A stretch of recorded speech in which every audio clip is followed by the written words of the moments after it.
पिता परमेश्वर, धन्यवाद देते हैं सुंदर समय के लिए, आपके वचन के लिए। यह हमारा सौभाग्य है पिता कि आपके वचन को हम ऐलान कर सकते हैं, आपको पहचान सकते हैं आपके वचन के द्वारा और आपको अनुभव कर सकते हैं। ये वचन ही वो जरिया है पिता, स्वर्ग पहुँचने का, स्वर्ग अनुभव करने का, यीशु के अनुग्रह को अनुभव करने का, पवित्र आत्मा के अभिषेक को अनुभव करने का और आपके भलाई को अनुभव करने का वचन ही जरिया है पिता। इस वचन को आदर देते हुए हम यहाँ पर बैठे हैं पिता, ताकि आप अपने वचन से हमें वो शुद्ध जल से तृप्त कर दे पिता। और हमारा जो भी व्याकुलता है, हमारा जो भी प्यास है, हमारा जो भी चिंता है, हमारा जो भी थकान है, वो सब मिट जाए पिता। धन्यवाद पवित्र आत्मा के लिए जो हमें ये वचन सिखाते हैं। यीशु मसीह के नाम में मांगते हैं, आमीन। Praise the Lord. 3 भाइयों की कहानी से हमने शुरुआत किया था। सबसे पहला वाला भाई हमने देखा था जो अपने पापा को छोड़ के चला गया पैसे उड़ाने के लिए। दूसरा भाई हमने देखा जो आया था वापस पापा के पास और पापा ने उसको अपनाया। सबको याद है कि भूल गए? ठीक है।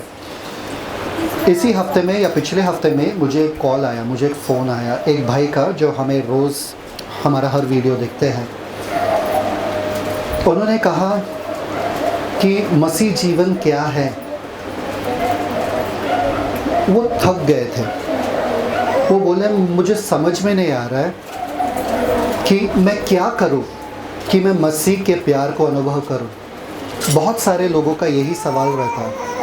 प्रार्थना ज़्यादा करूं, वचन ज़्यादा पढूं, चर्च ज़्यादा जाऊं, उपवास करूं। किसी के पास गए, वो किसी बड़े अपने दोस्त के पास गए जो दोस्त किसी और बड़े पास्टर का फॉलोअर है, तो उन्होंने बोला उनको उपवास करो। अगर तुम उपवास करोगे तुम परमेश्वर के प्यार को और अनुभव करोगे। किसी और ने कहा तुम चर्च नहीं जाते हो इसलिए परमेश्वर के प्यार को अनुभव नहीं कर रहे हो। तो ये बहुत ही व्याकुल होकर बोलते थे कि प्रार्थना भी कैसे करूं, मैं किन शब्दों से प्रार्थना करूं, क्योंकि जब मैं प्रार्थना करता हूं मुझे समझ में आता है कि मैं परमेश्वर, शक्तिशाली सर्वशक्तिमान परमेश्वर के सामने आया हूं।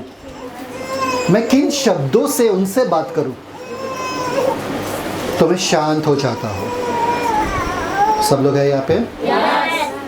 वो बोलते हैं कि मैं शांत हो जाता हूँ और शांति में ही मैं उस परमेश्वर के प्यार को अनुभव करता हूँ और रोते बैठता हूँ।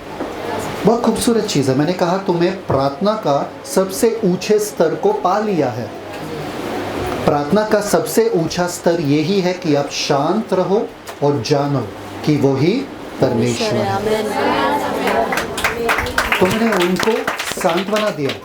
मैंने बोला उनको आप बेटे हो परमेश्वर के और बेटा बन नहीं सकते हो ना अपने काबिलियत से। जो कुछ आप कर रहे हो आप सही कर रहे हो। ये सवाल ही आप पूछ रहे हो कि मैं परमेश्वर के और नज़दीक कैसे जाऊं, यही बताता है कि आपका मन परमेश्वर में लगा है और परमेश्वर जानता है और इससे प्रसन्न है। आपको 1000 चीज़ करने की ज़रूरत नहीं है। जो करना था उन्होंने हमारे लिए कर दिया। हमारा प्रतिक्रिया यही है कि हम वो प्यार को अनुभव करें। आप कुछ नहीं कर सकते हो। भले ही छोटा बच्चा देखो क्या करता है। छोटा बच्चा आपके लिए खाना बनाता है क्या? खाना फैलाता है? हाँ। पानी पिलाता है क्या? नहीं। पानी फैलाता? हाँ। कुछ नहीं करते वो लोग, पर आप प्यार देते रहते हो उसे और वो बच्चा प्यार अनुभव करता रहता है। अगर ज़्यादा प्यार दिया तो बच्चा ज़िद्दी बनता है, पर अगर अच्छा प्यार दिया तो बच्चा समझदार और होशियार और अच्छे घर में पला पड़ा बन जाता है। वैसे ही हमें परमेश्वर के प्यार को हम कुछ नहीं कर सकते। ये बच्चा मेरे लिए क्या करेगा?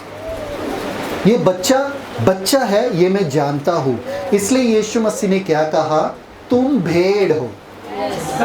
भेड़ सबसे बेवकूफ़ होते हैं। उनको पता नहीं है कि यहाँ कीचड़ है, यहाँ पर जाने से मैं गंदा होऊंगा, मेरा सफ़ेद है सब वस्त्र, मैं गंदगी में नहीं जाना चाहिए, अरे इस तरफ नहीं जाना चाहिए, सब इधर जा रहे।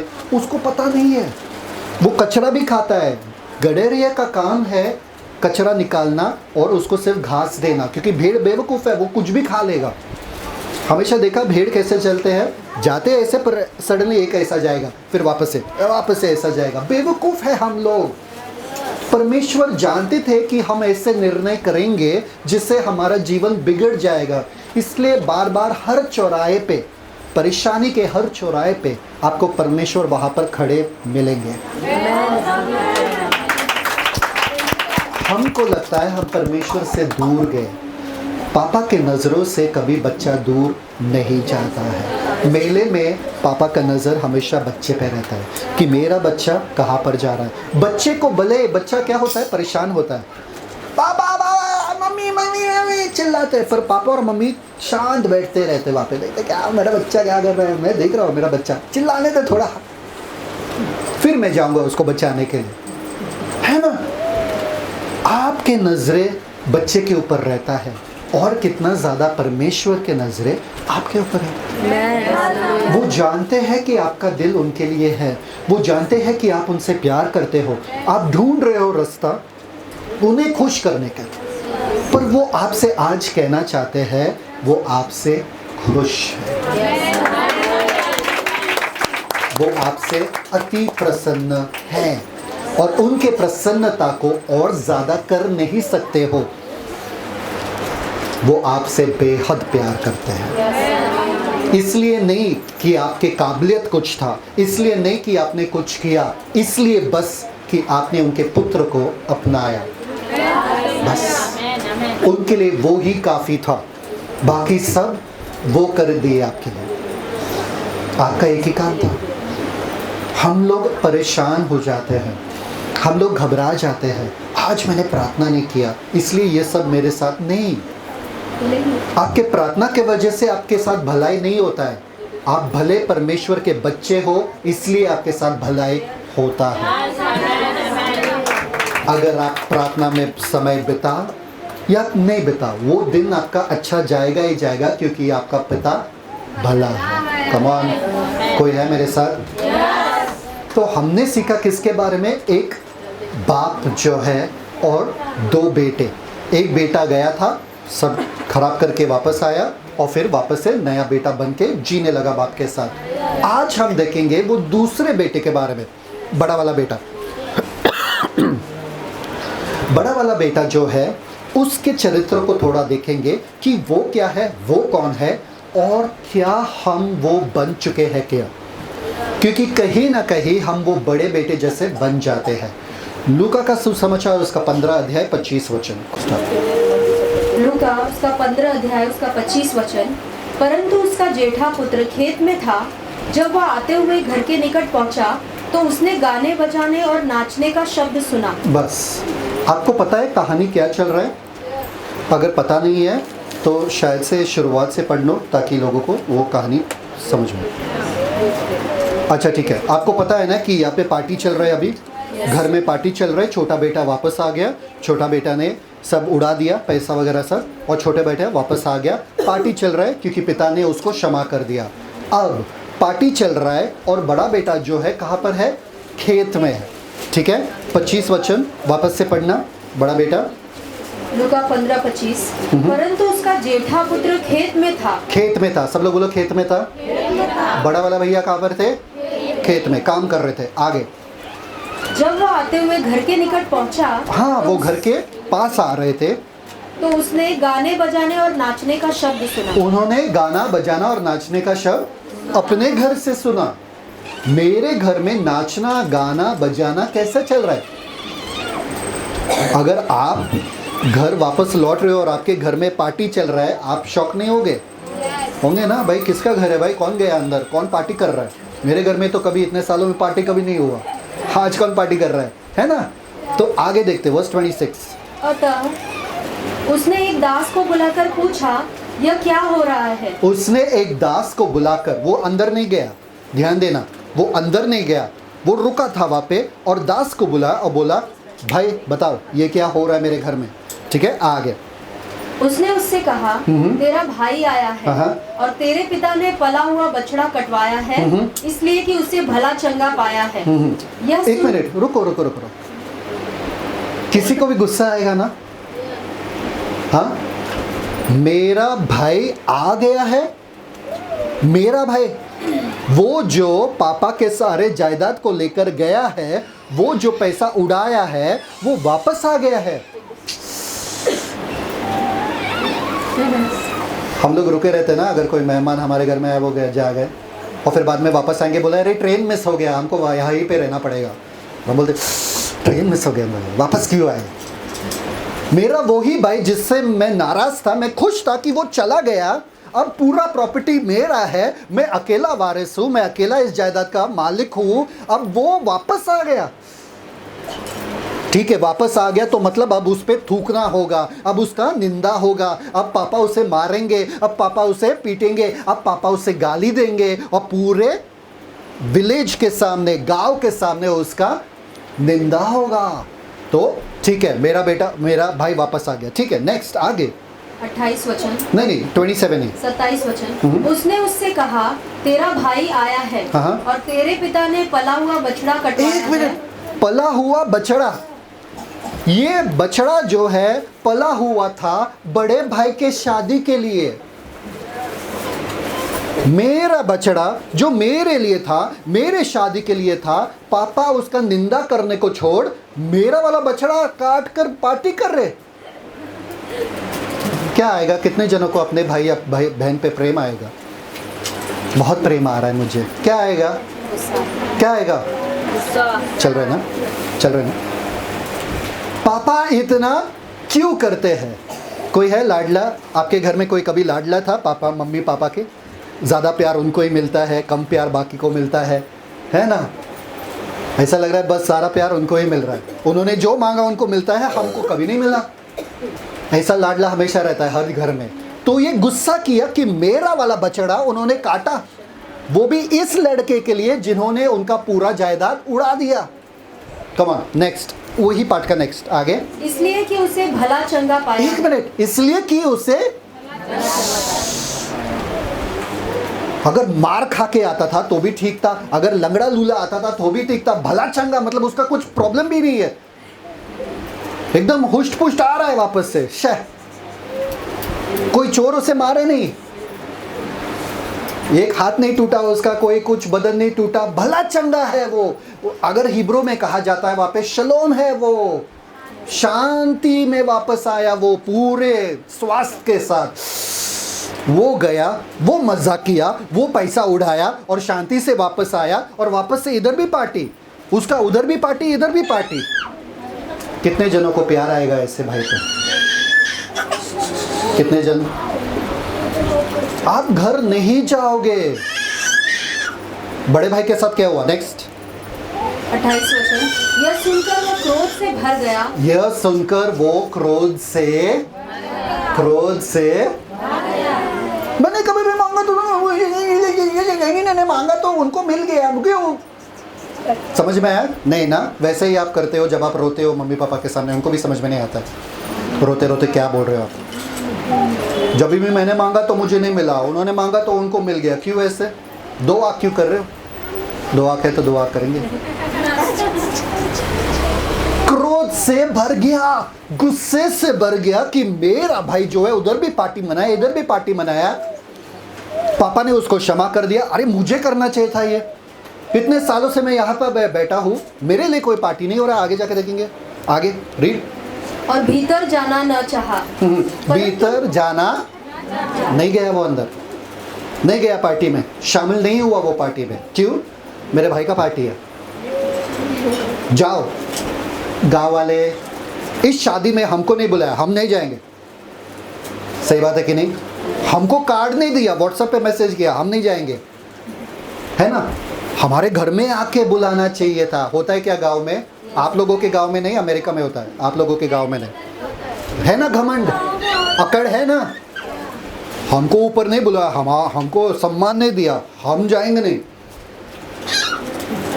वैसे ही वो अंदर जाना नहीं चाहा क्योंकि वो गुस्से से भर गया था। आगे नेक्स्ट। परंतु उसका पिता बाहर आकर उसे मनाने लगा। एक मिनट, अभी कौन आया बाहर?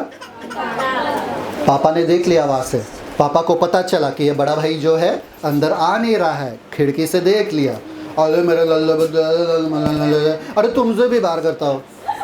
मम्मी पापा को बोलना पड़ता है ना, बड़े भाई को भी, है ना, मनाना पड़ता है दूसरे को भी। नहीं नहीं नहीं नहीं, अगले बार तुम्हारा चांस, अगले बार तुम्हारा बारी, यार तुम्हारा बारी, अगले बार करते कि नहीं मम्मी पापा? तो ये पापा आए, पापा बहुत ही दयालु, बहुत ही कृपालु पापा है। वो आए और बड़े भाई से क्या कहने लगे आगे? उसने पिता अच्छा, पापा बड़े भाई के पास आया और बड़े भाई ने पापा से कहा, तुरंत सुनो क्या कहते। 29 वचन, उसने पिता को उत्तर दिया, देख मैं इतने वर्ष से एक मिनट, क्या? सब लोग बोलो देख। पापा देखिए, पिताजी देखो, कुछ नहीं, देख। गुस्से में आप आदर भूल जाते हो कि आप किससे बात कर रहे हो। गुस्से में कितने बार आपने अपने मम्मी पापा से ऐसा बात किया जैसे कि वो आपके दोस्त है और आप अपने दोस्त को चिल्ला रहे हो। आप आदर भूल जाते हो गुस्से में, हाँ या ना? आप नहीं यार, स्वर्गदूत भूल जाते हैं, आप लोग नहीं, आप पवित्र लोग। आदर भूल जाते हैं हम। बड़े बहन से बात कर रहे हैं, बड़े भाई से बात कर रहे हैं, मम्मी पापा से बात कर रहे हैं, किससे? तू तड़ाके में बात करते हैं हम लोग, सही बात है कि नहीं? आदर भूल गया ये बंदा और आदर भूल के वो कह रहे देख। ऐसा नहीं, पापा आप आए बाहर। उस जमाने में वो शर्मिंदगी की बात था कि पापा बेटे के पास आए बाहर। बेटे को पापा के पास जाना चाहिए था, ये इज्जत होता है। पापा क्यों बेटे के पास आए? फिर भी उतना भी उसका दिमाग नहीं चल रहा है और वो बोला देख। क्या देख? आगे, मैं इतने वर्ष से तेरी सेवा कर रहा हूँ और कभी भी तेरी आज्ञा नहीं टाली, तो भी तूने मुझे कभी एक बकरी का बच्चा भी न दिया कि मैं अपने मित्रों के साथ आनंद करता। एक मिनट, क्या बोल रहा है ये बंदा? इतने सालों से मैं यहीं पे हूँ, तेरी सेवा कर रहा हूँ, तेरे सेवा कर रहा हूँ मैं इतने सालों से। तेरी आज्ञा। हम लोग मसीह में है बहुत सालों से, हम लोग मसीह में है बहुत टाइम से। कहीं ना कहीं वो आनंद निकल गया है। वो जो पहला आनंद होता था, इसलिए दाऊद ने कहा क्या Psalms 51 में कि restore unto me the joy of salvation, मतलब मुझे वापस लौटा दो उद्धार, तेरे उद्धार का हर्ष मुझे वापस लौटा दो। हमें उद्धार तो मिला है पर अब बोरिंग लग रहा है, अब मज़ा नहीं आ रहा है, अब अंदर से वो आनंद नहीं आ रहा है। वचन पढ़ते वक्त नींद आता है। पहले प्रार्थना करने के लिए हम लोग उत्सुक होते थे, हम लोग अरे प्रार्थना करना है, चलो नाचते गाते हुए प्रार्थना करते थे। अरे बाइबल पढ़ना, अरे यार बाइबल पढ़ना है। अब क्या हो रहा है? अब रिश्ता जो है धर्म बन गया। अब रिश्ता जो है धर्म बन गया। इतने सालों से मैं तेरी सेवा कर रहा हूँ, इतने सालों से प्रार्थना कर रहा हूँ, इतने सालों से चर्च जा रहा हूँ, इतने सालों से अभी ऐसा लग रहा है कि धीरे धीरे आनंद चला गया है। ये सिर्फ करने के लिए कर रहे हैं। कितने जन ऐसे महसूस करते हैं? नीदर आई हैव ट्रांसग्रेस्ड, वो कहता है कि मैंने तेरे आज्ञाओं के विरुद्ध अपराध भी नहीं किया। क्या अपराध भी नहीं किया? यहाँ पे लिखा आज्ञा नहीं टाला। आज्ञा नहीं टाला आपका। सब कुछ जो क्रिस्ती को करना था उसने सब कुछ कर दिया।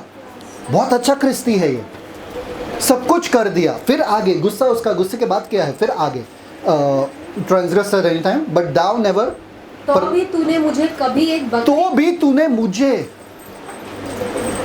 मतलब ये कर रहा था ताकि उसको कुछ मिले। यस, आप प्रार्थना कर रहे हो ताकि आपको कुछ मिले, आप उपवास कर रहे हो ताकि आपको कुछ मिले, आप चर्च आ रहे हो ताकि आपको कुछ ना मिले। मतलब पास्टर ना चिल्लाए आपको,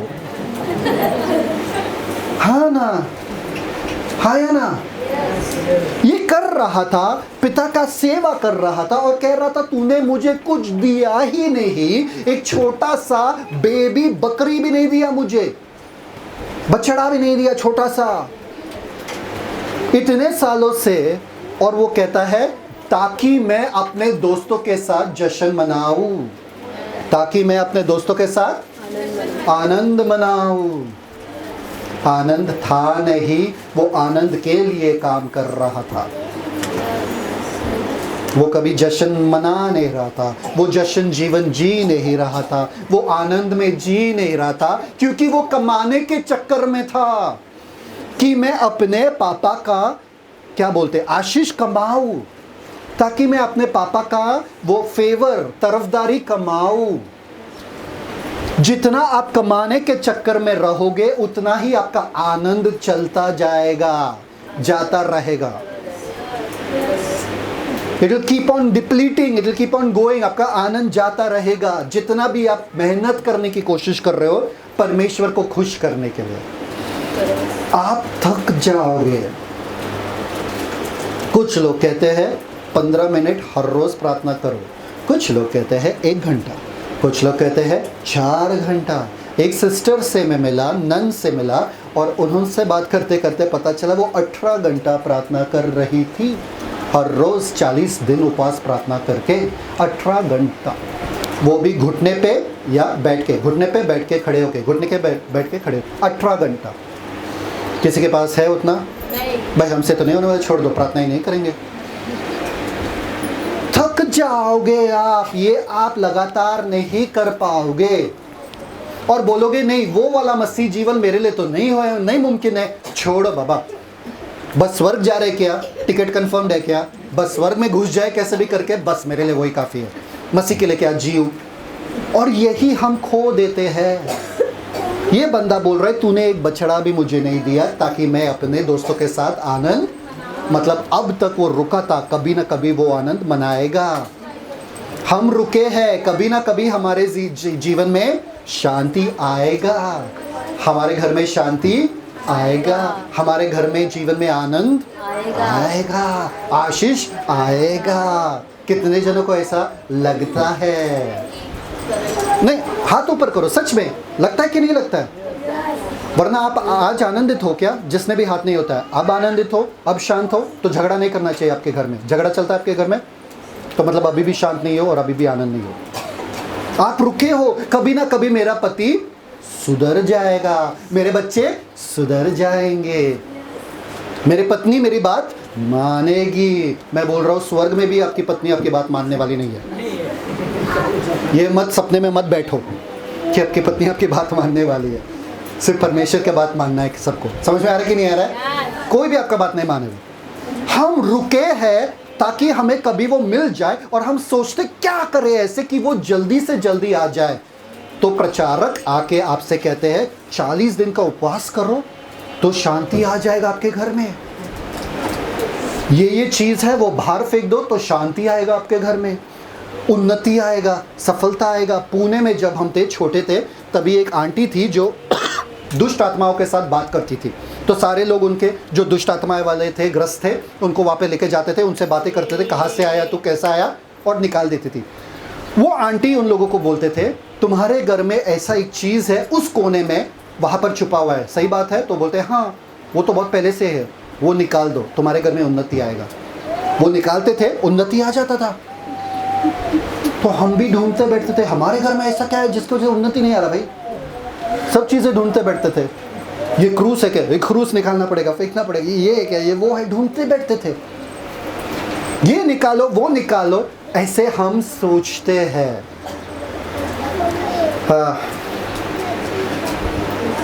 थैंक यू फादर।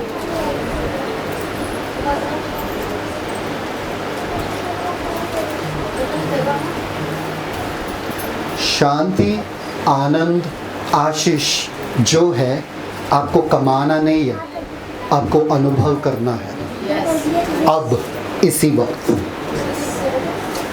मैं आशीषित जीवन जीने वाला नहीं हूँ, मैं आशीषित जीवन जी रहा हूँ।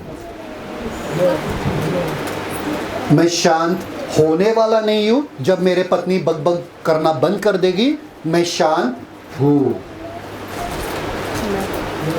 क्या पास्टर शांत हूँ? वही तो पत्नी का प्रॉब्लम है। वही तो बोलते हैं कि तुम बोलते कुछ नहीं हो। मेरा शांति ही तो पत्नी का प्रॉब्लम है। Thank you father. आगे। Thank you father. किसी को कुछ मिल रहा है? आगे। 30वां वचन। 1 मिनट। ये मैं थोड़ा आपको समझाऊं। ये हम है, ओके? ये हम है, और हमें लगता है कोई ना कोई ऐसा दिन आएगा जहाँ पर जो पास्टर बात कर रहे हैं वो सब हमारे साथ होगा। हम सुपरमैन बनेंगे, हम राजा के जैसे जिएंगे, है ना, हम राज करेंगे, हमारे पास पैसा ही पैसा रहेगा, ठीक है, हमारे पास शांति रहेगा, शांति क्या, कबूतर, शांति रहेगा, है, हमारे पास आनंद रहेगा, हंसते रहेंगे हमेशा। कभी ना कभी ऐसा दिन आएगा। प्रार्थना करो कि मेरे घर में शांति आए, प्रार्थना करो कि मेरे जीवन में आनंद आए, प्रार्थना करो कि मुझे चंगाई कभी ना कभी तो मिलेगा। परमेश्वर ने कभी ना कभी का जीवन बनाए नहीं हमारे लिए, आज का दिन परमेश्वर ने अभी का अभी जीवन बनाया आपके लिए। ये सब जो है, ये पैकेज आपको यहाँ पर नहीं मिलेगा। आपको कहाँ पर मिलेगा? शांति, आनंद सब कहाँ पर मिलता है? जब आपका उद्धार होता है, उद्धार जो भी है, जब आपका उद्धार हुआ था तभी आपको शांति मिल गया, आनंद मिल गया, आशीष मिल गया। 30 वर्स 30 देखो आगे और क्या कहता है, और क्या बढ़ाता है ये 30वां वचन। परंतु जब तेरा यह पुत्र जिसने तेरी एक मिनट, जब मेरा भाई, जब तेरा यह पुत्र, तेरा तेरा तेरा तेरा मेरा भाई नहीं, तेरा यह पुत्र, जब ये तेरा, देखो कितना नफरत है उसके आगे, जिसने तेरी संपत्ति वेश्याओं में उड़ा दी है। हाँ, इसको कैसे पता? किसने बताया वेश्या में उड़ाए? किसने बताया? उसको मालूम है छोटे भाई का कैरेक्टर क्या है, चरित्र क्या है, वो उड़ाने वाला ही है और वो इस सब में ही मगन है। तो उसने बोला वेश्या में उड़ाया। आगे, आया तो उसके लिए तूने पला हुआ बछड़ा कटवाया। ये इसने पाप किया, इसने पाप किया। हम क्या है? हम पवित्र है। हम हमेशा क्या बोलते हैं? मेरे पति को समझाओ, गुस्सा करते हैं, मेरे बच्चे को समझाओ, मेरे बात नहीं मानते हैं। हम खुद ही लोगों का बात नहीं मानते हैं, पर मेरे बच्चे मेरे बात मानना चाहिए। उनके सामने हम खुद ही हमारे माँ बाप को गाली देते हैं और उनका आदर नहीं करते हैं, पर मेरे बच्चे मेरा आदर करना चाहिए। कैसे भाई? दूसरों का दोष दिखाना हमें बहुत पसंद है। अगर आप दोष दिखा रहे हो या दूसरों के बारे में बात कर रहे हो कि ये वो करता है, ये वो करता है, इसको ये मत करो, उसको वो मत करो, इसको समझाओ, उसको समझाओ, आप बड़े वाले भाई हो, झट से बदलो। किसी के बारे में कभी मत कहना कि वो लोग क्या पाप कर रहे। पहले अपने आप को देखो। आपको पता है, जब मैं बाइक चलाता हूँ और किसी का हेडलाइट ऑन है, सामने वाले बाइकर का हेडलाइट ऑन है, लाइट सामने वाला, तो मैं उसको बताता नहीं हूँ, मैं पहला मेरा चेक करता हूँ, तब तक वो निकल जाता है। पहला मैं चेक करता हूँ कि मेरा बाइक का हेडलाइट ऑन है कि, पहले अपने आप को चेक करो। इसलिए बहुत सारे जन हमारे पास आते हो, कहते हैं इसको समझाओ, ये गुस्सा करते, उसको समझाओ, ये चिड़चिड़ करते, उसको समझाओ, ये बात नहीं मान रहे। हम नहीं समझाते हैं भाई, क्योंकि जब आप ये सारे बातें हमसे कह रहे हैं ना, हम यही बता रहे, सोच रहे कि आपको कौन समझाएगा। गुस्सा तो आप में भी भरा है, चिड़चिड़ तो आप भी करते हो, बात आप भी नहीं मान रहे हो, आपको कौन समझाएगा? रुका, समझ में आ रहा है कि नहीं आ रहा है? दोष जब आप किसी और का देख रहे हो, देखो वो सिगरेट पी रहे हैं, देखो क्रिश्चियन होके वो दारू पी रहे हैं, देखो क्रिश्चियन होके वो डिस्को जा रहे हैं। जब आप ऐसे बात कर रहे हो, बड़े वाले भाई हो, ये जो तेरा बेटा है ये करता है, वो करता है।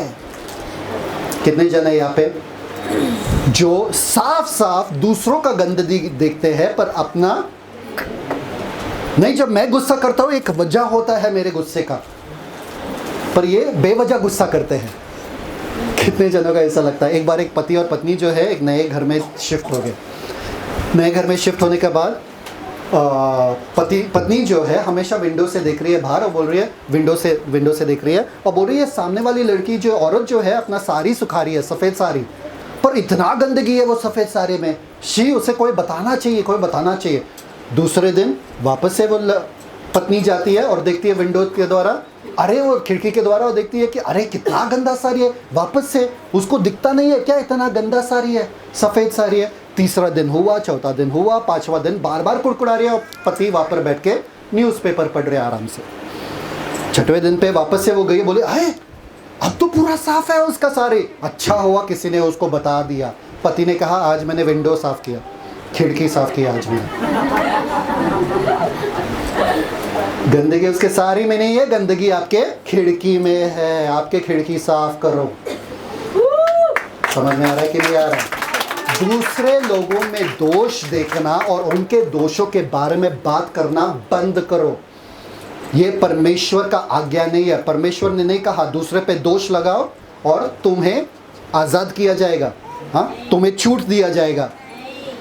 दूसरों का न्याय करो और दोष मत लगाओ कि तुम पर भी दोष, तुम्हारा दोष लगाओ तो तुम पर भी कमान नहीं लगाया जाएगा। अगर तुम दूसरों पे दोष लगाओ, अरे बाप रे बाप, सिर्फ इनके लिए, सिर्फ इनके लिए। सुने नहीं, वही तो मैं बोल रहा हूँ, सुनो ध्यान से क्या बोल रहा हूँ मैं, ठीक है? तो ये बंदा बोल रहा है, चिल्ला रहा है अपने पापा को, बोल रहे क्या कि जैसा तेरा ये पुत्र वापस आया, उसने वेश्याओं के साथ सब तेरा संपत्ति खराब कर दिया और तूने एक बछड़ा, तूने एक फला हुआ बछड़ा कटवाया। ओके, ठीक है, आगे बस 31 31 वचन। उसने सुनो पापा क्या कहते हैं बड़े भैया से।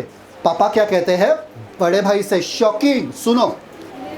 उसने उससे कहा, पुत्र तू सर्वदा मेरे साथ है। पुत्र, सब लोग बोलो पुत्र। उन्होंने पापा नहीं कहा पर इन्होंने पुत्र कहा। देखो प्यार को, देखो प्यार को।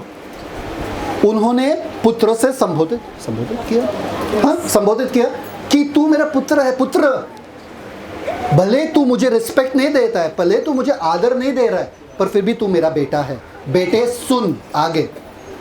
पुत्र तू सर्वदा मेरे साथ है। तू सर्वदा मेरे साथ है। वाव, तू सर्वदा मेरे साथ है। तू मेरा पुत्र है, तू दास नहीं है, तू सर्वदा मेरे साथ है। आगे, और जो कुछ मेरा है वह सब तेरा ही है। हा। किसी को कुछ समझ में आया? जो कुछ मेरा है सब तेरा ही है। ये कमाने के चक्कर में है। और पिता ने कहा कब का तेरा था ही, आनंद तेरा था ही, शांति तेरा था ही, आशीष तेरा था ही। किस चीज के चक्कर में हो आप? कमाने के चक्कर में। आप सोच रहे कभी ना कभी आप पार्टी करोगे। अरे बछड़े के बारे में बात कर रहे हो, छोटे से बड़ा वाला कुछ भी ले लो, ये सब तेरा ही तो है। किसने रोका? कभी तूने पूछा मुझसे? कभी तूने कहा कि मुझे जश्न करना है मेरे दोस्तों के साथ? पूछता था, मैं बिंदास तुझे देता था। अगर मैंने तेरे छोटे भाई को पूरा जायदाद दिया, उसका हिस्सा, तेरे को एक पार्टी करने के लिए नहीं देता था मैं? तू मेरे प्यार को समझा ही नहीं। मेरा प्यार वो नहीं है जो तुझे कमाना है, मेरा प्यार वो है जो मैं तुझ पे बरसाता हूं। तू थका हुआ है क्योंकि तू मेहनत कर रहा है मेरे उस प्यार को कमाने के चक्कर में जो मैंने ऑलरेडी तुझ पे लुटा दिया है। रोमन्स 8:32 में क्या लिखा है? 8:32 जिसने अपने खुद के पुत्र को दिया, अपने खुद के पुत्र को भी ना रख छोड़ा, वो उसके साथ क्यों कर तुझे सब कुछ क्यों ना देगा?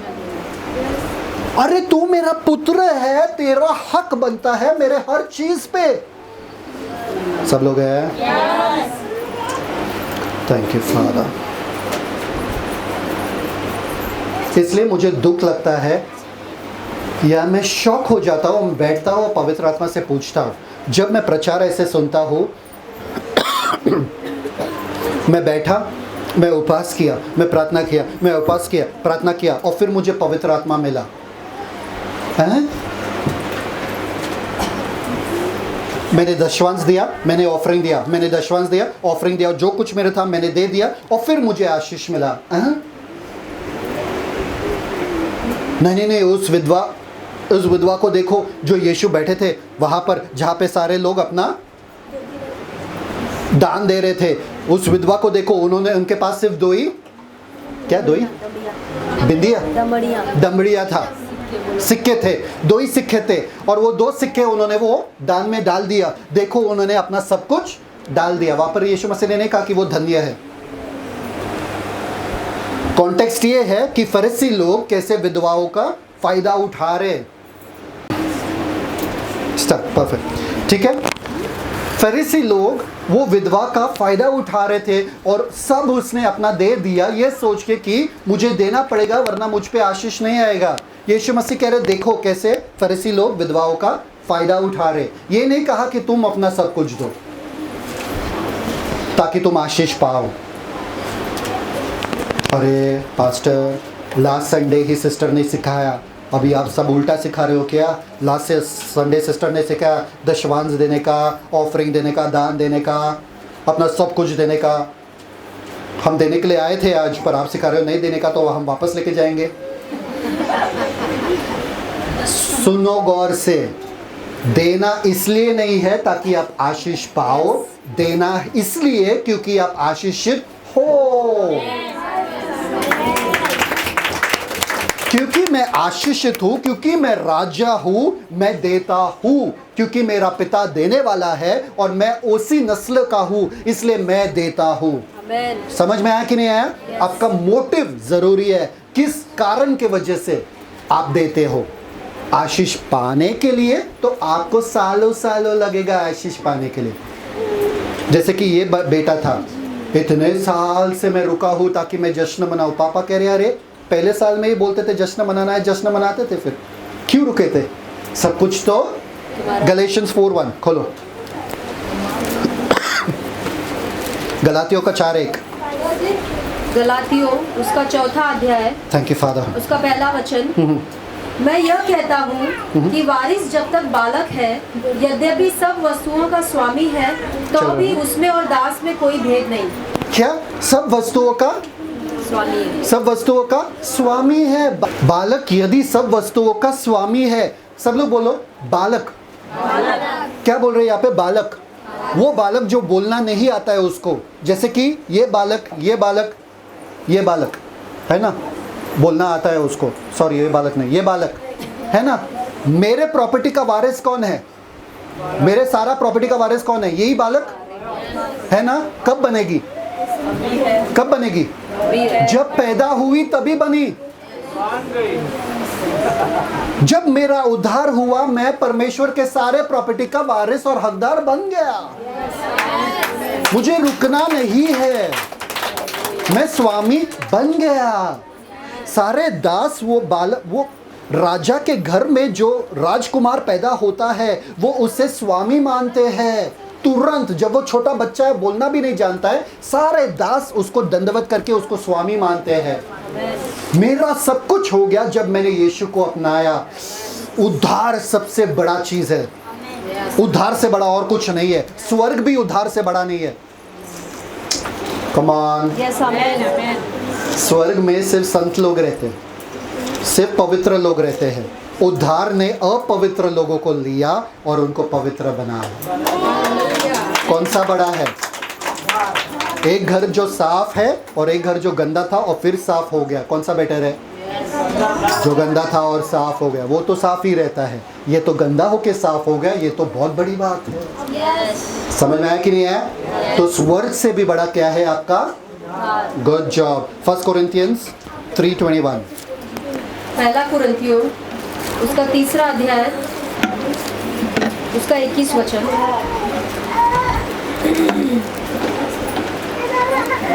Put normal water in that. इसलिए मनुष्यों पर कोई घमंड न करे, इसलिए मनुष्य पर कोई घमंड ना करे, क्योंकि सब कुछ तुम्हारा है। सब कुछ तुम्हारा है। सब लोग बोलो सब कुछ तुम्हारा है। सब कुछ मेरा है। सब कुछ मेरा है। सब कुछ मेरा है। क्या? शांति कब? जब यीशु ने कब? है शांति है ऑलरेडी। आनंद क्या? प्यार क्या? परमेश्वर मुझे प्यार करना सिखाओ, परमेश्वर मुझे क्षमा करना सिखाओ, सिखाओ सिखाओ। इसके अंदर नहीं डाला गया? ये पैकेज मिसिंग है क्या? आधा अधूरा है क्या ये पैकेज? इसमें शांति नहीं डाला क्या? ये हमेशा झगड़ा क्यों करते फिर? Come on. ठीक है, 1 तिमोथी 6:17। पहला तिमोथी उसका 6ठा अध्याय। अरे मोबाइल में क्यों नहीं? छठा अध्याय कौन सा वचन? 6:17। पहला तिमोथी छठा अध्याय उसका 17 वचन, इस संसार के धनवानों को आज्ञा दे कि वे अभिमानी न हो और चंचल धन पर आशा न रखें, परंतु परमेश्वर पर जो हमारे सुख के लिए सब कुछ बहुतायत से देता है, जो हमारे आनंद के लिए, जो हमारे सुख के लिए बहुतायत से सब कुछ देता है। बाप कह रहा है बड़े भाई से कि सब कुछ तो तेरा था आनंद के लिए, और तू वो आनंद कमाने की कोशिश कर रहा है। मैंने तुझे दिया तेरे सुख के लिए और तू दुख उठा उठा के सुख कमाना चाहता है। इतना बोरिंग बना दिया है क्रिश्चियनिटी को या मसीह जीवन को कि लोगों को पसंद ही नहीं है आना। बोले अरे एक परिश्रमी धर्म से दूसरे परिश्रमी धर्म में आना पड़ेगा। बाहर तो लिखा रहता है मुफ्त मुफ्त मुफ्त, अंदर आने के बाद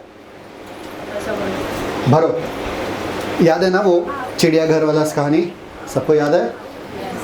बंदे ने चिड़ियाघर खोला, याद है सबको? क्या था? और फिर पैसा रखा था वहाँ पे 50 रुपीज़, 50 रुपये आने का। कोई आ ही नहीं रहा था। इतना बड़ा चिड़ियाघर खोला, सब जानवर थे वहाँ पे, कोई आ ही नहीं रहा था। फिर सोचा इसको मुफ्त कर दे। क्या कर दे? मुफ्त कर दे। तो मुफ्त कर दिया, मुफ्त मुफ्त मुफ्त। सब लोग भीड़ आने लगे अंदर, भीड़ सब लोग गए अंदर, और उन्होंने गेट बंद कर दिया और सारे जानवरों का गेट खोल दिया।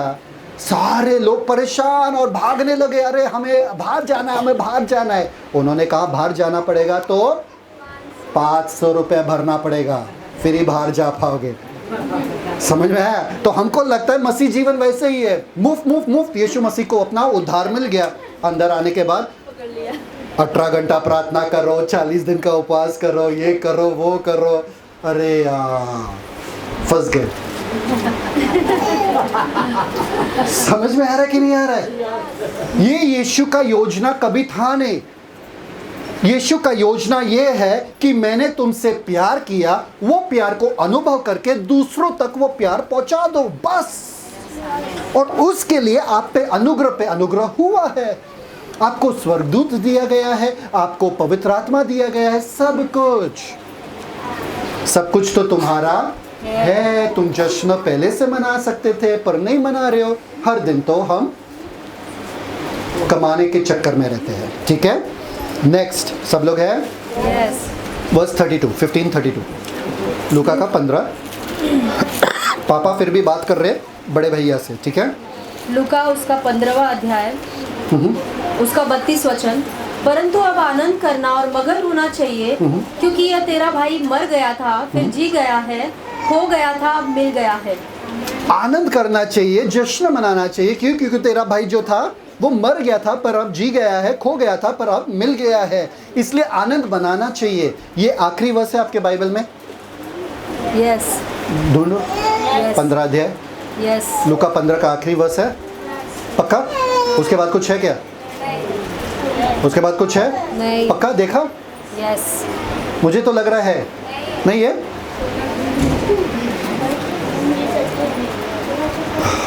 Thank you father.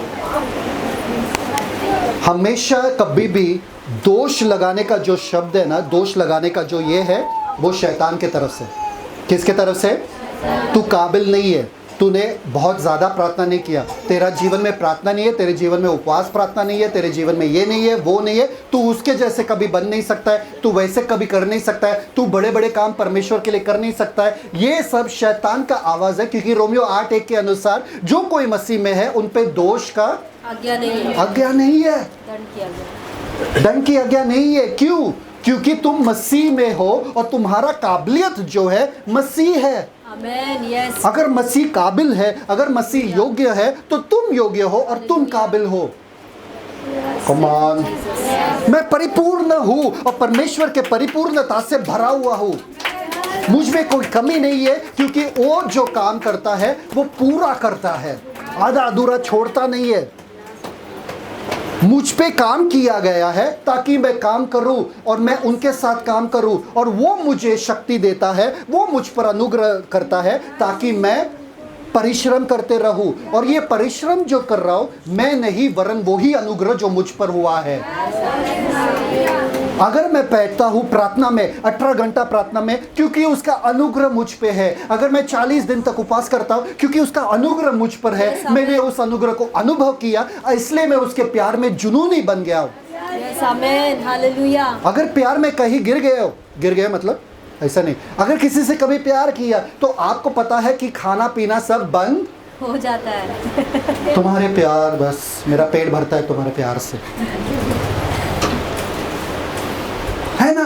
खाना पीना भूल जाते हैं। जब बच्चा बीमार है माँ अपना खाना पीना भूल जाती है, वो खाना पीना में मगन। जब आप जुनूनी हो जाते हो ना किसी चीज के लिए, जब आपका फोकस एक रहता नहीं मेरा बच्चा ठीक हो जाए, खाना पीना बाद में छोड़, और पूरा घर भूखा रहता है वहां पे, माँ खा नहीं रही है, माँ खिला भी नहीं रही है ना, नहीं मेरा बच्चा ठीक हो जाए। वैसे ही ये लोग जो बैठते हैं 40 दिन उपवास करने के लिए, यीशु मसीह ने कभी भी किसी से नहीं कहा। वो लोग अपने स्वयं से इच्छा रखते हैं और स्वयं के वो प्यार में जुनूनी होते हैं, इसलिए वो करते हैं। यीशु मसीह ने कभी नहीं कहा 40 दिन का उपवास करो तो पवित्र आत्मा मिलेगा, कभी नहीं कहा। यीशु मसीह ने कभी नहीं कहा 18 घंटा तक प्रार्थना करो तो ही मैं तुम्हें दर्शन दूंगा, कभी नहीं। यीशु मसीह ने कहा आपको पता है बाइबल में एक भी जगह यहाँ पर नहीं है जहाँ पर लिखा है कितना देर प्रार्थना करना चाहिए। आपको पता है क्या? तो बड़े बड़े परमेश्वर के जन जो बताते हैं, कितने जनों को मालूम है मैं प्रार्थना कितना करता हूँ? ठीक है, सिर्फ शिवांश को पता है। शिवांश बताओ, हाथ उठा रहा था वो। कितने जनों को मालूम है? मालूम नहीं है, मैंने बताया नहीं कभी, क्योंकि प्रार्थना हमारा जीवन होता है। मैं कैसे बताऊं आपको कितने घंटे तक मैं सांस लेता हूं? आप बता सकते हो कितने घंटे तक सांस लेता हूं? तो बड़े बड़े प्रचारक जब आपको बताते हैं कि हम 4 घंटे बैठते हैं, हम 5 घंटे बैठते हैं, हम 8 घंटे बैठते हैं, वो इसलिए ताकि आपको प्रोत्साहन मिले कि वो मुमकिन है कि आप भी करो। पर ये नहीं कि वो एक बर्डन बन जाओ। मेरे जीवन में वैसा आशीष नहीं आ रहा है क्योंकि मैं वैसा नहीं कर रहा हूँ। हेलो, आपको पता है योगा या हर्बल टी वाले जो एक्ट्रेसेस है जो बोलता है हर्बल टी की वजह से मेरा पेट अंदर है। हर्बल टी कौन है एक्ट्रेसेस? शिल्पा शेट्टी वगैरह, श्रद्धा कपूर वगैरह जो भी है ना, वो लोग पतले, अरे बचपन से पतले हैं भाई।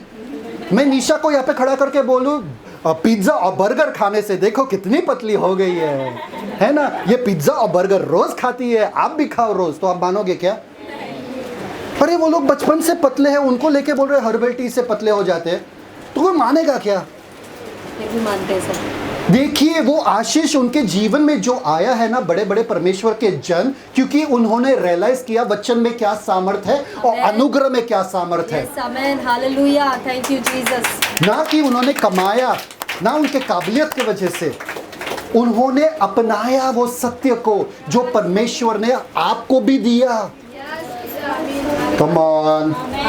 और फिर वो लोग कहते हैं हाँ ठीक है हम ये करते हम वो करते। वाह, जब आप पे भी अनुग्रह होगा ना, आप बाइबल पूरे दिन भर पढ़ते रहोगे।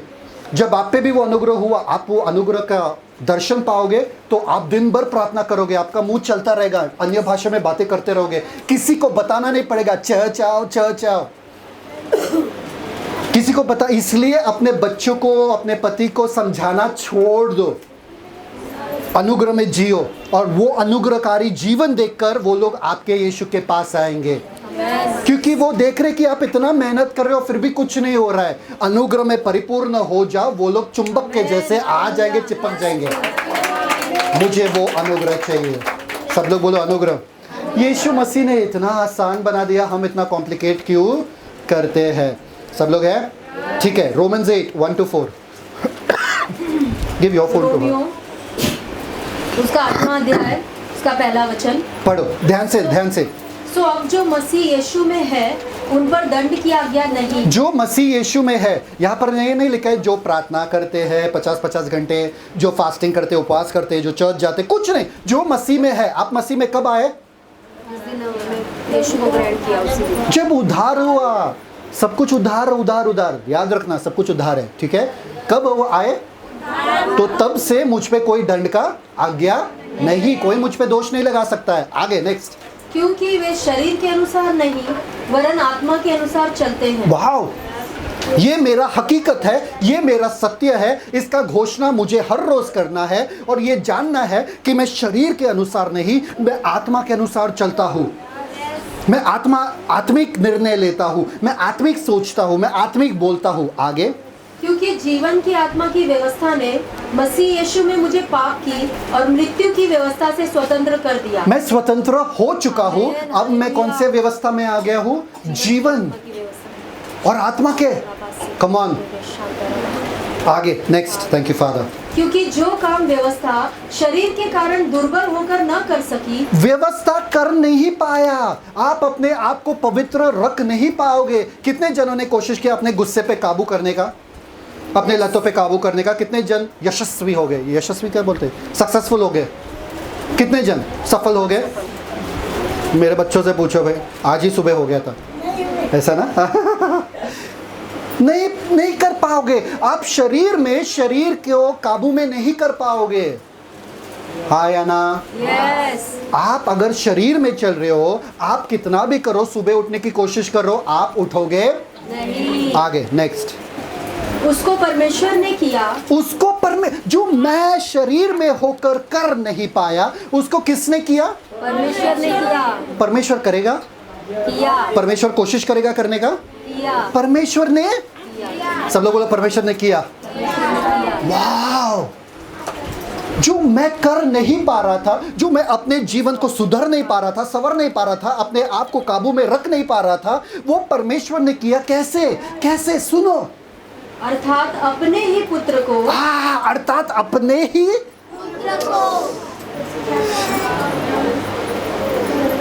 ही पुत्र को पापमय शरीर की समानता में और पाप के बलिदान होने के लिए भेजकर पाप के बलिदान होने के लिए दाम चुकाया। अपने पुत्र के द्वारा जो अनुग्रह से परिपूर्ण होकर आए, और उसी के अनुग्रह से, उसी के परिपूर्णता से हमें परिपूर्ण किया गया है। सब लोग बोलो, मैं परिपूर्ण हूँ। मुझे विजय मिला है, शरीर के ऊपर विजय मिला है, सारे लालसाओं के ऊपर विजय मिला है, सारे लतों के ऊपर विजय मिला है, पाप के ऊपर विजय मिला है, डर के ऊपर विजय मिला है, बीमारी के ऊपर विजय मिला है।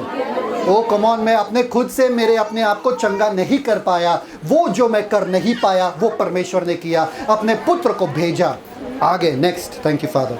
शरीर में पाप पर दंड की आज्ञा दी। आगे, चौथा वचन। इसलिए सुनो, कि व्यवस्था की विधि हमें जो शरीर के अनुसार नहीं, वरन आत्मा के अनुसार चलते हैं, पूरी की जाए। आत्मा के अनुसार चलते हैं, पूरी। अरे उन्होंने किया ताकि हम धर्मी जीवन जिए, हम सफल जीवन जिए, हम एक आशीषित जीवन जिए। परमेश्वर ने किया, मुझे सिर्फ अनुभव करना है, विश्वास के द्वारा। मुझे उसे कमाना नहीं है। Thank you father. Come on, यीशु मसीह मेरा धार्मिकता है। सब लोग बोलो, यीशु मसीह मेरा धार्मिकता है। मैंने कमाया नहीं, मैंने सिर्फ अपनाया है। मैंने अपनाया है। मैं धर्मी हूँ, मैं पवित्र हूँ, मैं यीशु जैसा हूँ। कम ऑन, कम ऑन।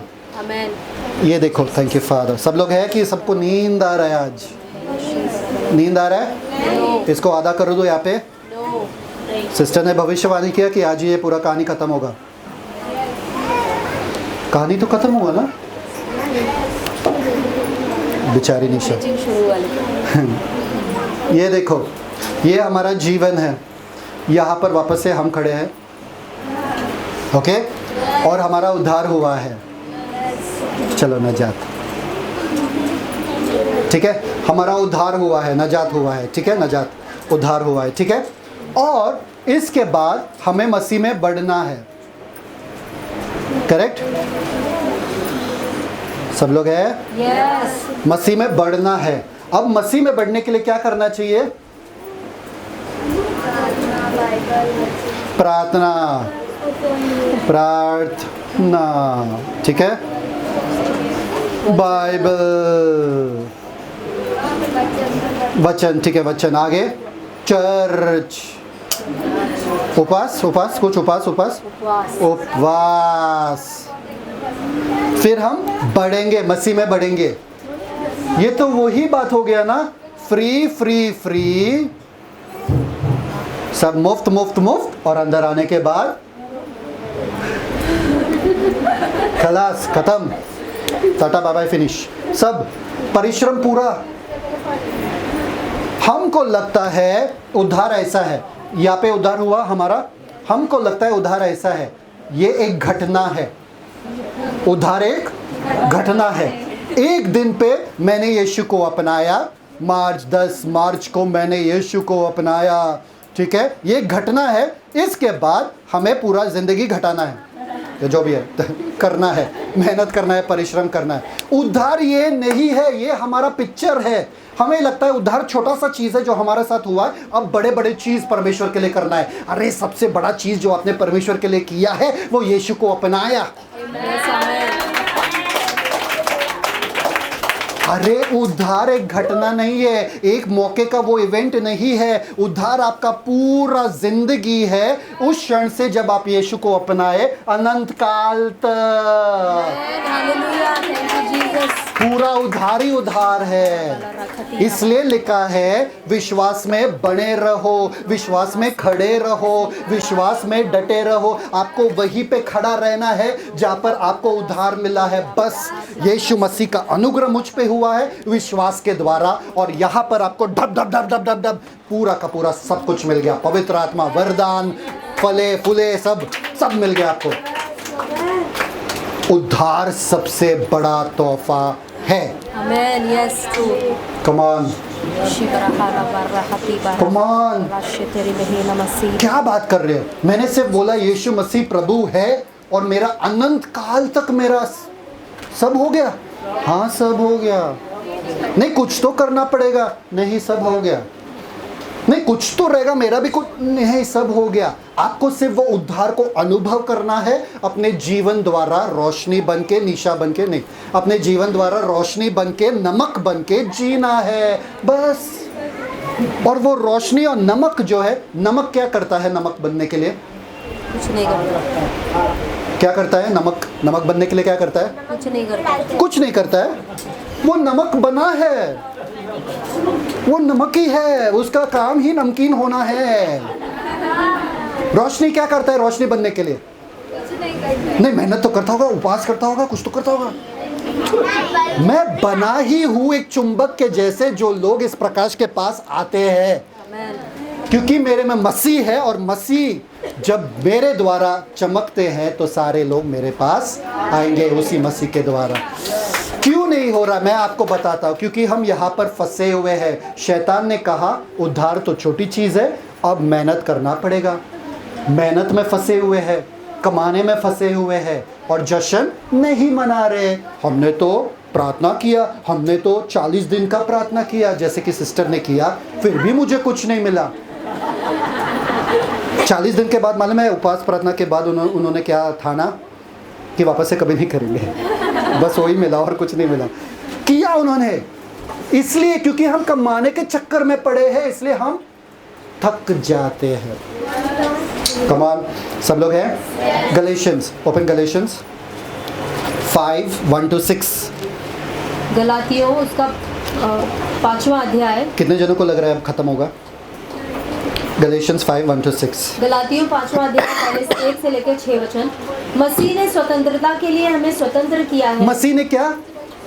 स्वतंत्रता के लिए हमें स्वतंत्र किया है। और हम स्वतंत्र नहीं होना चाहते हैं, हम वापस से बंधन में रहना चाहते हैं, वापस से बंधन में जाना चाहते हैं। ये करना पड़ेगा, वो करना पड़ेगा। अरे मसीह ने स्वतंत्र, आजाद रहो ना भाई।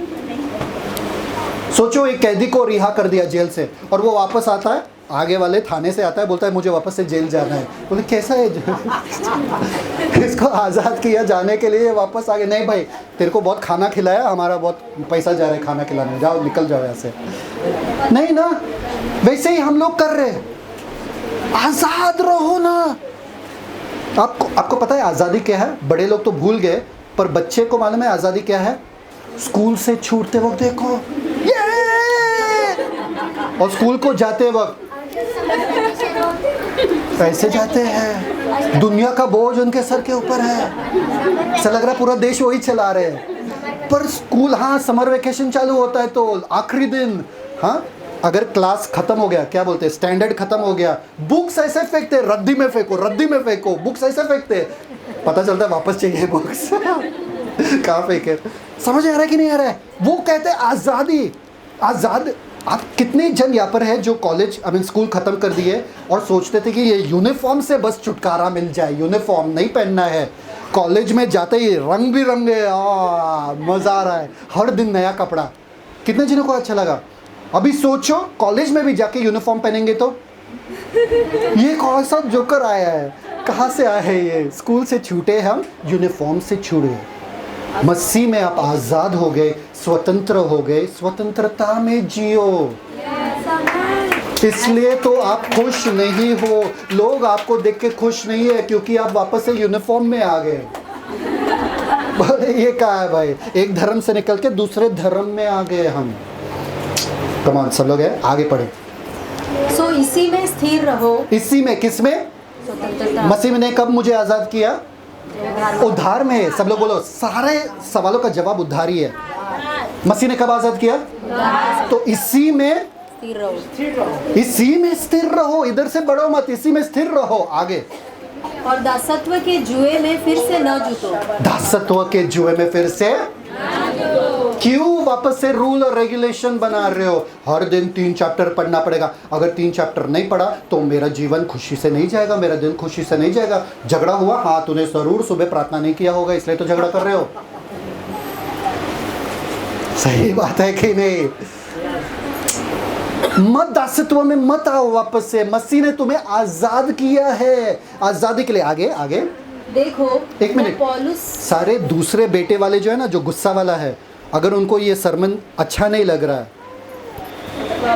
तो वो दूसरे बेटे हो आप। समझ में आ रहा है ना? हाँ, आगे देखो, मैं पौलुस तुमसे कहता हूँ, मैं पौलुस तुमसे स्वयं कह रहा हूँ, आगे, कि यदि खतना कराओगे हाँ। तो मसीह से तुम्हें कुछ लाभ न होगा। अगर तुम ये सब करने के चक्कर में पड़े हो कि तुम्हें कमाना है तो मसीह का आना व्यर्थ था, क्योंकि मसीह के आने के वजह से आपको सब कुछ मिल गया।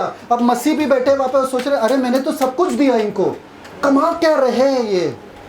इसलिए सर्कल में घूम रहे, हम चक्कर मारते जा रहे, मजा ही नहीं आ रहा है। बच्चे डरते, बच्चे बोलते हैं भाई चर्च जाने का सिर्फ समोसा के लिए, प्रचार के लिए नहीं। प्रचार कब खत्म होगा? समोसा मिलेगा वहाँ पे, अच्छा समोसा मिलता है, इसलिए बच्चे आते हैं, आना पड़ेगा चर्च आना पड़ेगा, उठो चर्च है आज, एक ही संडे तो मिलता है सोने के लिए। आपको पता है ना उस आदमी के बारे में जो संडे को सोया था, मम्मी उठा रही थी उसको, उठो तो उठ नहीं रहा था। तो बाद में बेटा बोला कि 2 वजह दो मुझे उठने के लिए। तो मम्मी ने बोला, एक तो संडे है, चर्च जाना है, और दूसरा क्योंकि तुम चर्च के पास्टर हो। समझ आ रहा है कि नहीं आ रहा है?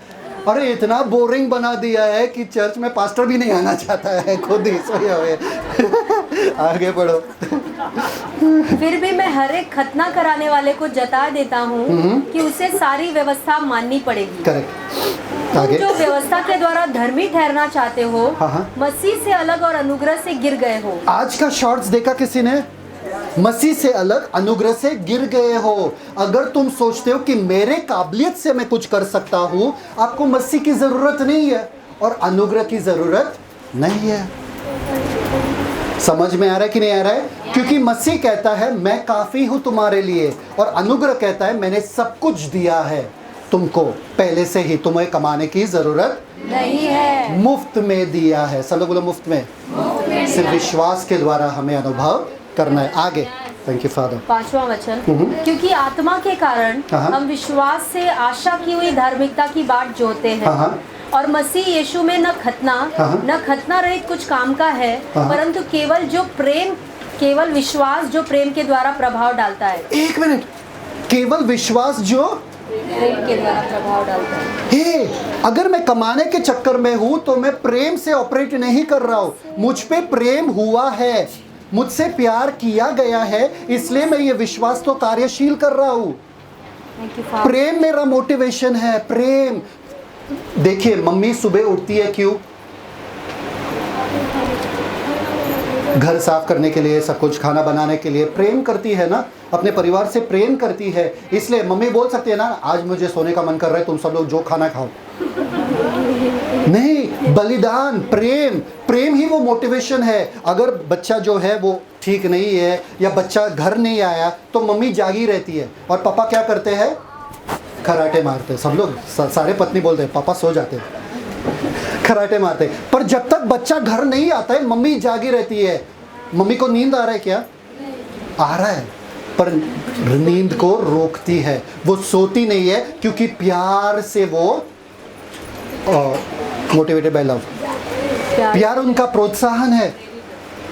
प्यार के वजह से कि मेरा बच्चा ठीक है क्या, मेरा बच्चा घर क्यों नहीं आ रहा, नींद चैन सब त्याग दिया। प्यार वो प्रोत्साहन है। अगर आपको नींद आ रहा है जब आप बाइबल पढ़ रहे हो, क्योंकि आप अभी भी मसीह के प्यार में पढ़े नहीं हो या जाने नहीं हो मसीह के प्यार yes, को। true. अगर चर्च में आपको आने के लिए मनाना पड़ता है तो अभी भी आप मसीह से प्यार या मसीह के प्यार को अनुभव नहीं किए। आपको मनाना नहीं पड़ेगा, बाइबल पढ़ो, प्रार्थना करो, उपवास करो, आप खुद से करोगे, क्योंकि आप प्यार में इतने, तो विश्वास प्यार के द्वारा ही कार्यशील होता है। समझ में आ रहा है कि नहीं आ रहा है? ठीक है, हमको लगता है आज ऑलमोस्ट डन, ऑलमोस्ट डन। मैं चेक कर रहा हूँ, रुको, खुश मत होना। ठीक है, ठीक है। हमको लगता है कि हमारा जीवन जो है कार्य से भरा हुआ है, हमको करना है, करना है, करना ही नहीं, हमको रहना है, हमको बनना है। हमको ये जानना ज़रूरी है कि हम कौन है मसीह में और वो मसीह कौन है हम में। समझ में आ रहा है? कुछ इंपॉर्टेंट है पीछे? नहीं, हमको यही जानना है कि हम कौन है मसीह में और मसीह कौन है, मसीह कौन है हम में। बस फिर कार्य आपके द्वारा होता रहेगा। फॉर एग्जाम्पल, एक छोटे से लड़के को अगर आपने बोला, सपोज अन्नू को बोल दिए कि अन्नू झगड़ा मत करो, अन्नू झगड़ा मत करो, अन्नू झगड़ा मत करो, अन्नू क्या करेगा, झगड़ा करेगा, झगड़ा करेगा। कितने जनों को लगता है अन्नू झगड़ा करेगा? करेगा, करेगा ना। अगर अन्नू को बोला कि आप चैंपियन हो, आप होशियार लड़का हो, आप बहुत समझदार लड़के हो, आपके पास बहुत बुद्धि है और सच में आप इतने शांत रहते हो कि आप तो झगड़ा कर ही नहीं सकते हो, अब अनुग्रह झगड़ा करेगा क्या? मम्मी मेरे बारे में ऐसे, मम्मी मैं शांत, अब झगड़ा नहीं करेगा वो। क्यों? मोटिवेशन क्या है? अभी उसका तारीफ किया गया है, उसका वाह वाह किया गया है, इसलिए वो नहीं करेगा। जितना आप बोलोगे लोगों को पाप मत करो, पाप मत करो, वो करते रहेंगे कि नहीं? पर अगर आप बोलोगे कि आप कौन हो मसीह में, कि आप धर्मी हो, यीशु मसीह ने आपके लिए सब कुछ कर दिया है, पाप का प्रभुता आपके ऊपर है ही नहीं, जान लो कि आप कौन हो, ऑटोमेटिकली ये सारे आदतें छूट जाएगी। फोकस मसीह होना चाहिए, अपना खुद का जीवन नहीं। सब लोग हैं? Thank you father. ठीक है, thank you father, thank you Jesus. आपको पता है एक बार ये बोलना तो नहीं चाहिए स्टोरी, पर फिर भी ऐसे ख़राब हो जाता है, पर फिर भी मैं बोलूँगा। एक बार एक आदमी गया था चर्च में गया अपने पत्नी के साथ, बच्चों के साथ, और हालेलुया सब चल रहा था आराम से, शांत था। और जब प्रचार हो रहा था, सडनली पति का फ़ोन बजता है, ट्र ट्र ट्र ट्र। उधर से पास्टर गुस्से से देखते हैं, उधर से बीवी गाली देते, चिल्लाते, तुम समझ में आ रहा है ये वो, हाँ जाओ चर्च के बाहर जाओ, फोन लेके जाओ जज के बाहर, चिल्लाते सब। तो ये बंदा बेचारा, अरे यार मालूम है, सॉरी यार गलती हो गया, सॉरी, फोन बंद करके निकल जाता है। अभी वो डिप्रेशन में चला जाता है, क्योंकि बीवी ने इतना चिल्लाया, पूरे सारे चर्च वालों ने उनको देखा, पास्टर ने भी गाली दिया, उधर से सब नाराज़ हो गए थे इससे। ठीक है, तो वो इतना डिप्रेशन में चला गया कि वो बाहर चला गया पीने के लिए। कहाँ गया वो? बाहर चला गया पीने के लिए। उधर उसका फ़ोन बजा, किसी ने चिल्लाया नहीं। उधर उसका फ़ोन बजा, किसी ने चिल्लाया नहीं, तो वो बैठा ऐसे ही और ग्लास लिया पीने के लिए और ग्लास गिर गया। वहाँ पर वेटरस आई और बोली नहीं नहीं नहीं, आप साफ मत करो, हम करेंगे, आप बैठो आराम से, आप बॉस हो यहाँ पे, आप आराम से बैठो। ये बोल रहा है इतना अच्छा ट्रीटमेंट मुझे यहाँ पर मिल रहा है, और वो हमेशा बाहर जाते गया, चर्च छोड़ दिया और बाहर में गया वो हमेशा। क्यों? अनुग्रह तो बाहर में दिखा, चर्च में नहीं। चर्च में तो सारे लोग उनको चिल्लाने लगे, वहां पर अनुग्रह दिखा। जो अनुग्रह चर्च में दिखना चाहिए वो बाहर के लोग दिखाते हैं। इसलिए तो लोग अविश्वासी के साथ दोस्ती करते हैं, क्योंकि वो लोग उनको नहीं बताते ये तू क्रिस्ती है, ये गाली मत दे। बिंदास हम गाली दे सकते हैं, कोई देख नहीं रहा है, क्योंकि हमारे सारे दूसरे धर्म के दोस्त हैं।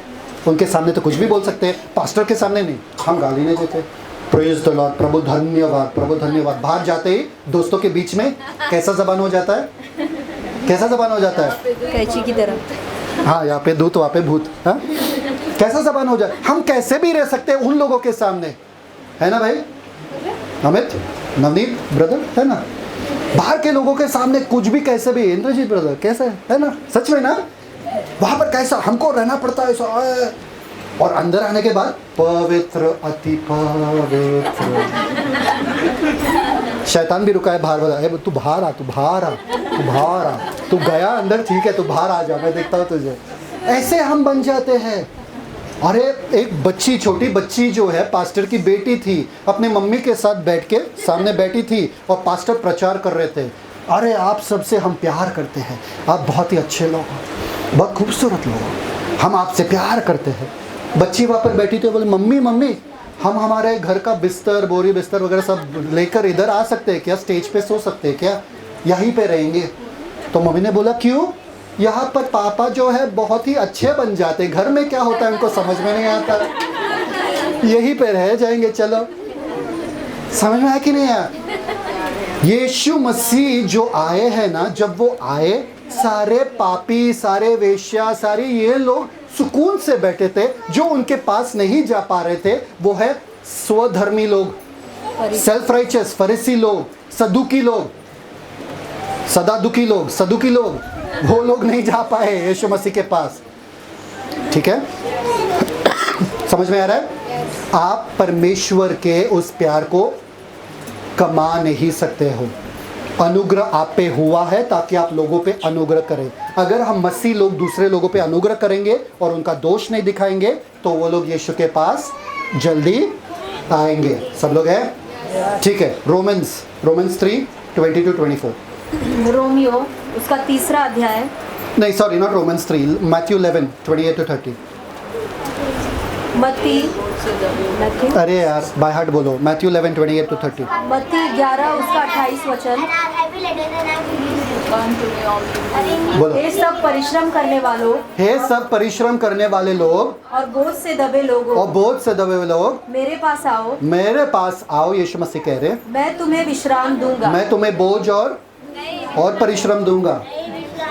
हाँ, नहीं यीशु मसीह, आप तो चीटिंग कर रहे हो। आपके पास आने के बाद तो फिर परिश्रम और बोझ मिल जाता है बाद में। आगे देखो ना क्या बोलते हैं यीशु मसीह आगे। मेरा जुआ अपने ऊपर उठा लो, मेरा जुआ अपने ऊपर उठा लो और मुझसे सीखो, मुझसे सीखो, क्योंकि मैं नम्र और मन में दीन हूँ। ओके, मैं नम्र और मन में दीन हूँ। आगे, और तुम अपने मन में विश्राम पाओगे। हाँ, तुम अपने मन में, कहाँ विश्राम पाना जरूरी है? शरीर तो विश्राम करता है, मन में विश्राम पाना जरूरी है। मन जब विश्राम में हो जाता है, और कैसे विश्राम में होता है? जिन्होंने विश्वास किया वो विश्राम में प्रवेश करते हैं। आपने विश्वास किया यीशु मसीह पे, आपका मन विश्राम हो जाता है। आप परेशान नहीं होते हो कि परमेश्वर के अनुग्रह में कैसे अपनाऊं, परमेश्वर के प्यार को, आशीष को कैसे अनुभव करूं। आपको पता है कि मैंने अनुभव किया है। आगे, क्योंकि मेरा जुआ सहज और मेरा बोझ हल्का है। मेरा जुआ और मेरा बोझ हल्का है। एक दूसरे के चेहरा देखो, दिखता है क्या उनके ऊपर बोझ जो है वो हल्का वाला बोझ है या भारी वाला बोझ है? हल्का वाला। पास्टर हम लोग आए थे यहाँ पे, घर का बोझ उठा के लेकर आए। यीशु का तो छोड़ो, यीशु बोल रहा है मेरा बोझ हल्का है। तुम अपने बोझ उठा रहे हो, घर का बोझ, पति का बोझ, मेरे बच्चों का बोझ, उनके साथ क्या होगा, उनके भविष्य का बोझ, सब क्या होगा। आप ये सारे बोझ उठा रहे हो, इसलिए आप थक गए हो। यस। यीशु मसीह के पास आओ और यीशु मसीह के पास वो सारे बोझ फेंक दो। कितने जनों को लग रहा है कि अब टीचिंग खत्म होना चाहिए?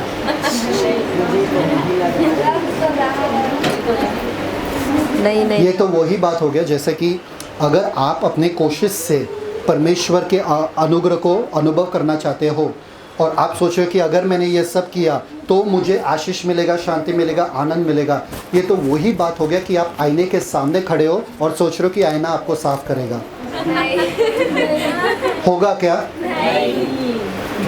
आईना सिर्फ बताता है कि आप में क्या गलत है, करना तो आपको ही पड़ेगा। इसलिए अगर ये सारे नियम आप बताओगे, नियम बना है ताकि बताने के लिए कि क्या गलत है, पर नियम आपको साफ कर नहीं पाया, नियम आपको सुधार नहीं पाया। सुधारना किसके हाथ में था? अनुग्रह के हाथ में। सब लोग बोलो अनुग्रह। जो अनुग्रह मुझ पर हुआ है उसने मेरे जीवन को संवारा है और सुधारा है।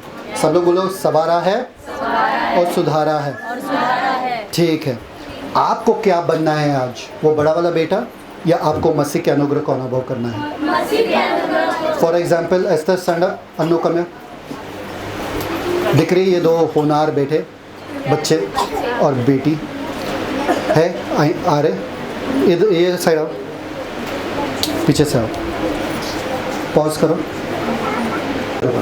ठीक है, एक बच्चा जो है दिन भर पढ़ाई करता है, दिन भर बैठता है, सुबह उठते ही पढ़ाई, शाम को पढ़ाई, स्कूल से आने के बाद पढ़ाई, हाँ, रात को पढ़ाई, बुक के साथ सोता है, बुक उसके चेहरे पर जा रहा था, सुबह उठते ही पहला शब्द देखता है, पढ़ाई पढ़ाई पढ़ाई, खाता है पढ़ाई, पीता है पढ़ाई, सब करता है पढ़ाई। अव्वल नंबर आता है, अव्वल नंबर आता है, 90% आता है उनका, 95 आता है, 99% आता है, हर चीज़ में नंबर 1।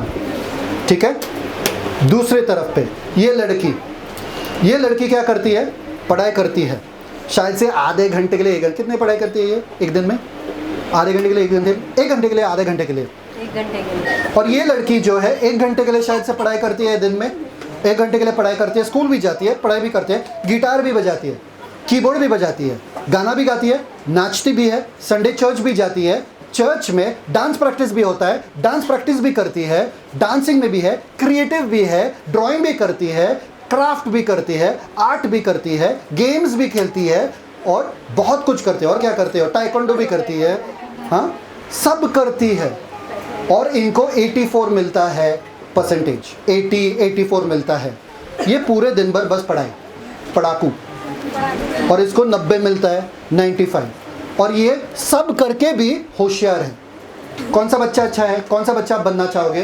वो वाला। भाई देखो, जिंदगी आगे जाके बहुत बोरिंग होने वाला है, तुमको पढ़ाई करके अच्छा मार्क्स लाना है ताकि तुमको एक बोरिंग सा नौकरी मिल जाए, कि एक बोरिंग से टेबल के पीछे तुमको बैठना है ताकि तुम बोरिंग सा जिंदगी जियो। अभी भी तुम बोरिंग हो जाओ और आगे भी जाके तुम्हारा बोरिंग है।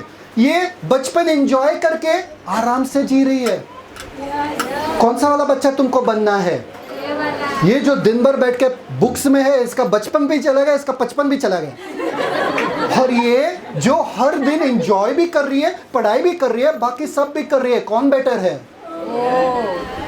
सी एक चीज करो आप, इसके जैसे बोरिंग हो जाओ। ये देखो कैसे पढ़ाई कर रहे हैं, एकदम बोरिंग हो जाओ, पूरे दिन भर बस बोर हो जाओ और पूरा आगे जिंदगी भी बोर हो जाओगे। बोलोगे क्या इसको? नहीं। ये फरीसी लोग हैं, ये यीशु वाले लोग हैं। आपको कौन बनना है? ये प्रार्थना भी करते हैं, ये उपवास भी करते हैं, ये मजे से करते हैं, ये आनंद मनाते करते हैं। ये पूरे उपवास करो, प्रार्थना अरे नहीं, हंसने का नहीं। ये सीरियस वाले लोग हैं। कौन सा वाला बनना है आपको? अगर ये क्रिस्ती जीवन है तो मुझे ये चाहिए बाबा, अगर ये क्रिस्ती जीवन है मुझे ये नहीं चाहिए, क्योंकि ये मुझे दूसरे धर्म में भी मिल रहा था, दूसरे धर्म में भी मंत्र जाप बस दिन भर ये करना पड़ता था, पर यहाँ पर मुझे मजे मिल रहे, मुझे डांस भी करने को मिल रहा है, मुझे पार्टी भी करने को मिल रहा है, मुझे गाने को भी मिल रहा है, मैं गिटार भी बजा रहा हूँ, मैं कीबोर्ड भी बजा रहा हूँ, मैं गा भी रहा हूँ, मैं सब कुछ कर रहा हूँ। अरे ये जिंदगी है। आपको कौन सा बनना है? फरीसी, बड़ा वाला बेटा की छोटा वाला? हाँ, अब तक आप क्या थे? ये अगर मैं पढ़ाई करूंगा मम्मी पापा खुश हो जाएंगे मुझसे, अगर मैं पढ़ाई करूंगा तो वो लोग वाह वाह शाबाशी देंगे, अगर मैं पढ़ाई करूंगा तो मैं नंबर 1 रहूंगा, अगर मैं पढ़ाई करूंगा टीचर मुझे मेडल दे, अगर ये कमाने की कोशिश कर रहा है, ये जिंदगी एंजॉय कर रही है मस्त अपना हर दिन। बाद में इसको पता चलेगा मेरा बचपन कहाँ गया, बचपन कभी जिए ही नहीं। बचपन तो मेन चीज है। कितने जन चाहते कि हम बचपन में जाए वापस? कुछ कोई तो लोग रहेंगे जो बचपन है ना, कि हम बच्चे बन जाए वापस, जहाँ पर मम्मी पापा के नीचे थे, कुछ टेंशन नहीं, कुछ परेशानी नहीं, कुछ नहीं, है ना। ये एंजॉय कर रही है वही बचपन, और उनको कह रहे हैं हम नहीं तू मेरे जैसा बन, मेरा जीवन बहुत बोरिंग है, तू भी बोरिंग हो जा। नहीं, ये बैबिलोनियन सिस्टम है, ये बाहर का खराब सिस्टम है जो यीशु से प्रेरित नहीं है, शैतान के अंदर है। वो लोग आपके बचपन को छीनना चाहते हैं ताकि आप मसीह में मजबूत ना हो जाओ। इसलिए ये 2 बच्चों के ऊपर बहुत अनुग्रह है कि ये वचन में भी मजबूत है, चर्च में भी मजबूत है और पढ़ाई में भी होशियार है। ताली बजाओ इन दोनों बच्चों के लिए। जाओ बैठ जाओ, बैठ जाओ। Thank you. समझ में आ रहा है? आपको आज चुनना है कि आपको क्या बनना है। परफेक्ट। साम्स 126 पढ़ते फिर इन दोनों के पास चले जाते हैं। भजन संहिता 126। सुनो। जब यहोवा सियोन से लौटने वालों को लौटा ले आया, तब हम स्वप्न देखने वाले से हो गए। 1 मिनट, कौन किया? यहोवा। जब यहोवा ने सियोन से लौटने वालों को लौटा ले आया। ये बंदवाई में बैठे वाले लोग थे, ये एक दूसरे देश में चले गए लोग थे, ठीक है। जब यहोवा आए और उनका उद्धार करने के लिए आए तो उनको लगा कि ये मैं सपना देख रहा हूँ, इतना अच्छा दिन हमारे जीवन में कैसे आए। अच्छे दिन कोई मंत्री आपके लिए नहीं लाने वाला है, अच्छे दिन यीशु मसीह ने आपके लिए ऑलरेडी ला दिए हैं। आमीन। आगे नेक्स्ट। दूसरा वचन, तब हम आनंद से हंसने और जय जयकार करने लगे। आनंद से हंसने और जय जयकार करने लगे। जब भी यहोवा आपके लिए कुछ करते हैं वो उसका प्रतिक्रिया आनंद और हंसना ही होता है। परफेक्ट। भजन संहिता 126 दूसरा वचन, तब हम आनंद से हंसने और जय जयकार करने लगे। तब हम आनंद से हंसने और जय जयकार करने लगे। जब भी यहोवा हमारे लिए कुछ करते हैं तो आनंद और जय जयकार हमारा प्रतिक्रिया होना चाहिए। हाँ या ना? पीछे वाले हाँ या ना? आगे नेक्स्ट। तब जाति जाति के बीच में कहा जाता था, जाति जाति के बीच में कहा जाता था कि यहोवा ने इनके साथ बड़े बड़े काम किए हैं। यहोवा ने इनके साथ बड़े बड़े काम किए। किसने किए? हमने किए, यहोवा ने किए। सब लोग बोलो यहोवा ने किए। ठीक है, आगे नेक्स्ट। Just 1 minute. हे यहोवा, तीसरा वचन, यहोवा ने हमारे साथ बड़े बड़े काम किए हैं और इससे हम आनंदित हैं। परफेक्ट। हे यहोवा दक्षिण। हम आनंदित क्यों है? आपके लिए अगर आपका घर साफ कोई और करे और आपके लिए खाना कोई और बनाए, आप आनंदित होंगे कि डिप्रेस्ड हो जाएंगे? हम तो और ज़्यादा आनंदित हो जाएंगे। भाई हमारा घर साफ कर रही है, लोग हमारे लिए खाना बना रहे हैं, हम तो, क्योंकि हमको काम करना नहीं है। यहोवा ने जब उन लोगों के लिए किया वो लोग आनंदित हो गए क्योंकि हमको करना नहीं पड़ेगा। भाई जब आप करोगे आनंद नहीं रहेगा, जब यहोवा के करने में आप मगन रहोगे तो आनंद रहेगा। समझ में आ रहा है? आगे नेक्स्ट। हे यहोवा, दक्षिण देश के नालों की नाई हमारे बंधुओं को लौटा ले आ। जो आंसू बहाते हुए बोते हैं वे जय जयकार करते हुए लौने पाएंगे। चाहे बोने वाला बीज लेकर रोता हुआ चला जाए, परंतु वह फिर पुलिया लिए जय जयकार करता हुआ निश्चय लौट आएगा। परफेक्ट। मेरा काम क्या है? मेरा काम बीज बोना है। कम ऑन, सब लोग है यहाँ पे?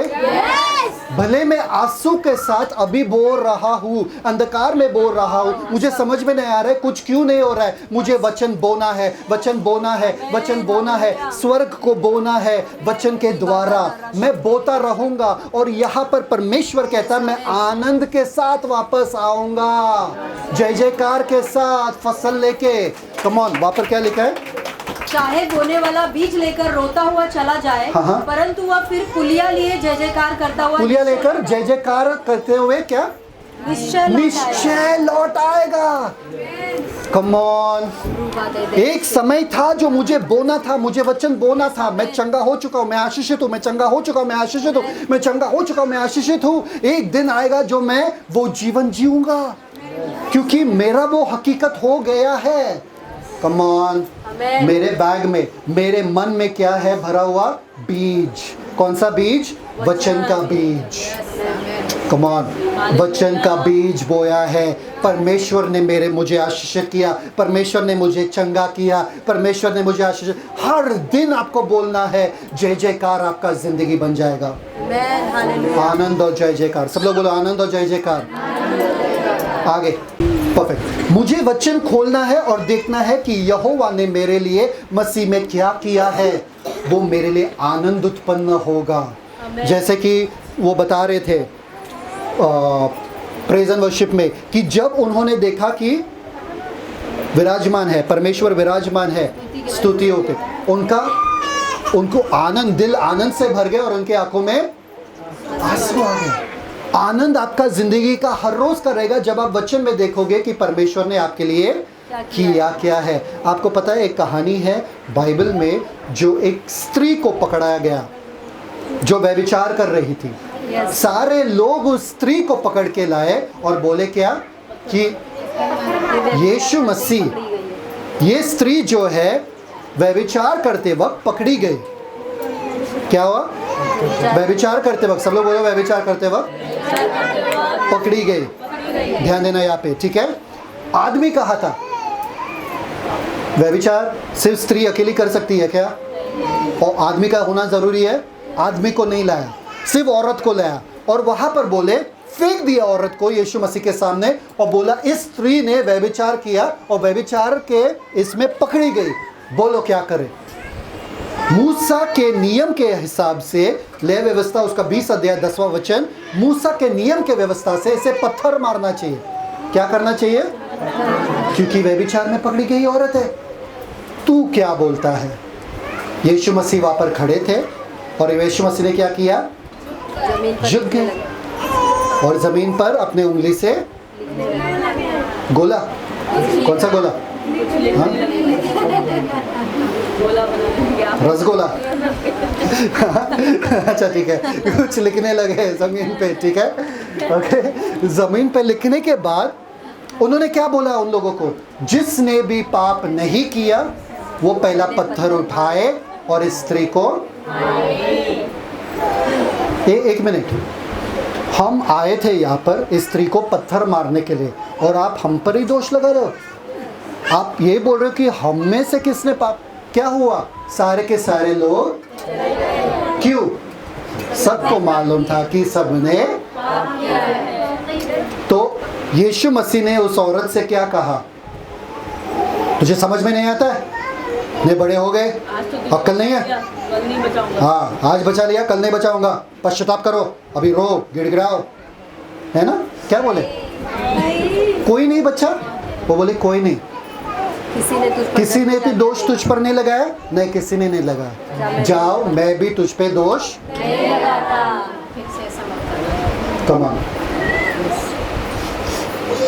एक मिनट, नियम कहता है पत्थर मारना चाहिए, पर परमेश्वर यीशु मसीह ने अनुग्रह दिखाया। अगर आपके बच्चे गलती करें तो आप पहले क्या बोलोगे?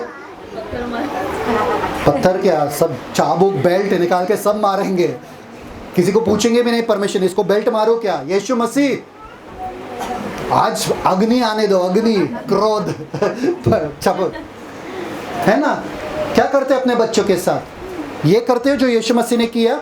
नहीं। इसलिए बच्चे नफरत करते हैं, आपके पास आकर बताते नहीं है आपको सारी चीजें जो उनके जिंदगी में हो रहा है। डरते हैं क्योंकि मालूम है सबसे पहले आप क्या बोलोगे? समझ में आ रहा है? नहीं, बैठ के पहले सुनो, बैठ के पहले अनुग्रह दो, क्योंकि तुम पर अनुग्रह हुआ है। यीशु मसीह ने उस औरत को अनुग्रह दिया, उस दिन से उस औरत का जीवन बदल गया। समझ में आया? डांटने से लोगों का जीवन बदलता नहीं है। आप सबको पता है कितने बार आपने लोगों को डांटा, पर क्यों बदलता है? अनुग्रह दिखाने से। सब लोग बोलो अनुग्रह दिखाने से। ठीक है, चलो इन दोनों पे आते हैं अभी। Thank you father. सब लोग तैयार है? ये छोटा वाला बेटा मेरा पैसा लेके भाग गया, ठीक है? बोला पापा मैं चाहता हूँ कि मैं तुम्हारा पैसा लेके भाग गया। आया वापस, मैंने उसको अपनाया।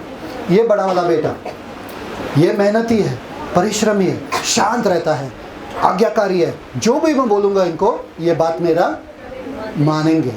पर अब मैं आपको कुछ ऐसा बताना चाहता हूँ कि बड़े छोटे बेटे के बारे में 8 वचन है इस पूरे कहानी में। कितने? 8 वचन। बड़े बेटे के बारे में 6 वचन है। कितने?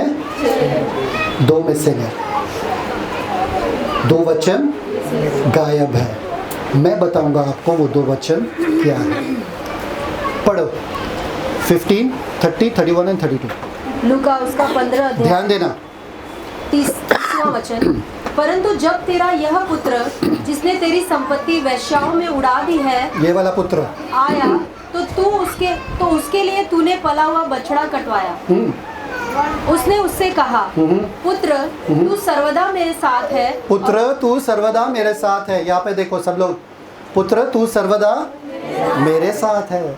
और जो कुछ मेरा है वह सब तेरा ही है। जो कुछ मेरा है वो सब तेरा ही है। आगे। परंतु अब आनंद करना और मगन होना चाहिए, हाँ। क्योंकि यह तेरा भाई मर गया था, यह तेरा भाई जो था वो मर गया था, फिर जी गया है। 1 मिनट, बड़े बेटे ने क्या कहा? तेरा पुत्र। ये याद दिला रहे, भाई तेरा भाई है। तेरा भाई जो था वो मर गया था पर अब जी गया है। आगे। खो गया था, अब खो मिल गया था, है। मिल गया। उसके बाद क्या? उसके बाद कुछ है क्या? अध्याय वहां पे कुछ वर्सेस है? नहीं। ये बड़ा बेटा गया क्या अंदर, घर के अंदर? ये बड़ा बेटा जश्न में गया क्या? सवाल उठता है कि नहीं उठता है? आगे क्या हुआ? पापा और ये बड़े कहानी खत्म। ये एक ही कहानी है जो यीशु मसीह ने खत्म नहीं किया, क्योंकि आने वाले कुछ ही हफ्तों में ये कहानी स्वयं खत्म होने वाला था। मैं अगर आपको बताऊं कि पापा जो है उनका हत्या किया गया था, अब एक ऐसा कहानी आपको बताने वाला हूं जो आपको ध्यान देना पड़ेगा। ठीक है? सपोज मैं एक लॉयर हूँ, एक वकील हूँ या पुलिस जैसा हूँ। ठीक है? ये बड़ा बेटा मेरे पास आता है, बोलता है मैं एक केस दर्ज करना चाहता हूँ, मेरे पापा का हत्या हुआ। तो मैं पूछता हूँ तुम्हें किसी के पे शक है क्या? तो बोला हाँ, ये छोटे वाले बेटे पे शक है, क्योंकि ये छोटा वाला बेटा पूरे गांव के सामने बोला पापा मुझे मेरा जायदाद दो, मैं चाहता हूँ कि तुम मर जाए। और पूरे जायदाद उठा के उसने सब घुमा दिया, पूरा लुटा दिया। अब उसके पास पैसा नहीं रहा, इसलिए वो वापस आया अपने लतों के लिए पैसा लेने के लिए। पर जब देख रहे कि पापा उसे पैसा नहीं दे रहा है, उन्होंने पापा का हत्या किया। ये पापी है, उन्होंने पापा का हत्या किया। और मैंने देखा, मैंने बोला हाँ सच में पूरे गांव के सामने इसने जायदाद मांगा। मतलब ये चाहता था कि बाप मर जाए, ये रुक नहीं सकता था कि बाप मर जाए, और पूरा पैसा उड़ा दिया। अभी लतों में फंसा हुआ आदमी हमेशा और पैसा चाहता है ताकि और लत करे। सही बात है कि नहीं? तो किसने मारा पापा को? छोटे बेटे ने। पापा का हत्या हो चुका है, छोटे बेटे ने पापा को मार दिया। तो जज के सामने हम गए और जज को बोल दिए देखो ये लड़का बहुत ही नॉटी लड़का है, उसने पापा को बोला कि पापा तू मर जाए, और पापा का सारा पैसा लिया। मोटिव ऑफ मर्डर, कारण वजह हत्या करने का कि उसको पैसा चाहिए था। तो जज ने भी बोला ठीक है यही हत्यारा है, इसको फांसी दिया जाए। इसको क्या दिया जाए? तब मैं घर गया, मैं सोचा ठीक है ओपन एंड शट केस है, हो गया भाई ख़त्म। ये था ही ऐसा कैरेक्टर का, इतना पापी, इतना लालची, इतना घमंडी, इतना ये इतना वो, खुद जिम्मेदार नहीं गैर जिम्मेदार। ये इसका कैरेक्टर इतना खूबसूरत है, पापा का मानने वाला, हर बात शांति से इतने सालों से बैठने वाला पापा के साथ, एक बार भी पापा को चूचा नहीं कहा। इतना अच्छा लड़का है ना, तो इसने ही हत्या किया। तो मैंने बोला सुकून से घर पे बैठ गया। फिर दिमाग में आया एक वचन वहां पर कि आखिर में पापा किसके पास चले गए? आखिर में पापा आखिरी वक्त जब पापा को देखा गया था किसके पास जा रहे थे? घर से निकलकर वो मैदान में जा रहे थे, किसको मिलने के लिए? छोटा वाला बेटा कहाँ था? घर पे था। तो पापा आखिरी बार इनसे मिला। तो अगर पापा आखिरी बार इनसे मिला और उसके बाद किसी और को नहीं मिला, पापा का लाश पाया गया था, इतनी बुरी तरीके से मारा गया था पापा को कि पापा एक जानवर है कि सच में एक आदमी है पता नहीं चल रहा था। इतनी बुरी तरीके से मारा गया था। पर आखिरी बार पापा इनके पास आया तो पूछताछ इनसे थोड़ा मैंने शुरू किया और बोला पापा तो आखिरी बार तुम्हारे पास आया और वचन में लिखा है, सबूत है वहां पे कि तू क्रोध से भरा हुआ था। एक औरत अपने पति से झगड़ा करके इतना क्रोध से भर गई थी कि उन्होंने अपने दोनों बेटियां को लेके उनको फांसी लगा दिया, अपने आप भी फांसी लगा दी अपने पति से बदला लेने के लिए। पति आया घर पे और देखा कि 2 बेटियां और पत्नी का लाश पड़ा हुआ है लटकते हुए, क्रोध से रिवेंज लेने के लिए, बदला लेने के लिए अपने पति से। एक माँ अपने बेटी को ली कार में, गाड़ी में, आपको पता है बहुत फेमस केस है, गाड़ी में ली और रियल स्टोरी है, सच्ची कहानी है ये सब। गाड़ी में ले ली और अंधेरे फॉरेस्ट में जाके अपनी बेटी को खत्म कर दिया गुस्से में। सोचो, तो ये भाई जो था आखिरी में वहां पर लिखा है ये क्रोध से भरा हुआ था। क्रोध में इसने क्या किया, क्रोध में उठकर उसने पापा को खत्म कर दिया, मार दिया, बेरहमी से मार दिया, इतने बेरहमी से कि पता ही नहीं चला कि वो आदमी है कि जानवर है। ऐसा पापा का मृत्यु हो गया। छोटे बेटे ने नहीं मारा, बड़े बेटे ने मारा। अभी आप सोचते रहेंगे ये कहानी कहाँ से आया, ये कैसा हुआ।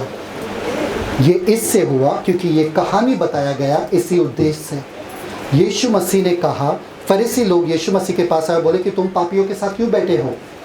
तो यीशु मसीह ने कहा कि इन्हीं लोगों के लिए तो मैं आया हूँ, क्योंकि तुम लोग जो है, तुमको लगता है कि तुम घर के ही लोग हो, तुम सब कुछ समझते हो, तुम धर्मी हो, तुम उपवास कर रहे हो, प्रार्थना कर रहे हो, टाइट्स दे रहे हो, सब कुछ कर रहे हो और तुम्हें लग रहा है कि परमेश्वर तुमसे खुश है। ये लोग नाराज हो गए यीशु मसीह से और कुछ ही हफ्तों के बाद यीशु मसीह को क्रूस पे टंगाने वाले यही लोग थे, फरीसी लोग। ये बड़ा वाला भाई फरीसी है। इन्हीं लोगों ने यीशु मसीह को क्रूस के ऊपर टंगा दिया। मालूम है कब? रात के अंधेरे में, जब ये लोग नहीं थे। रात के अंधेरे में वो पिता का हत्या हुआ। इसमें पिता यीशु मसीह है।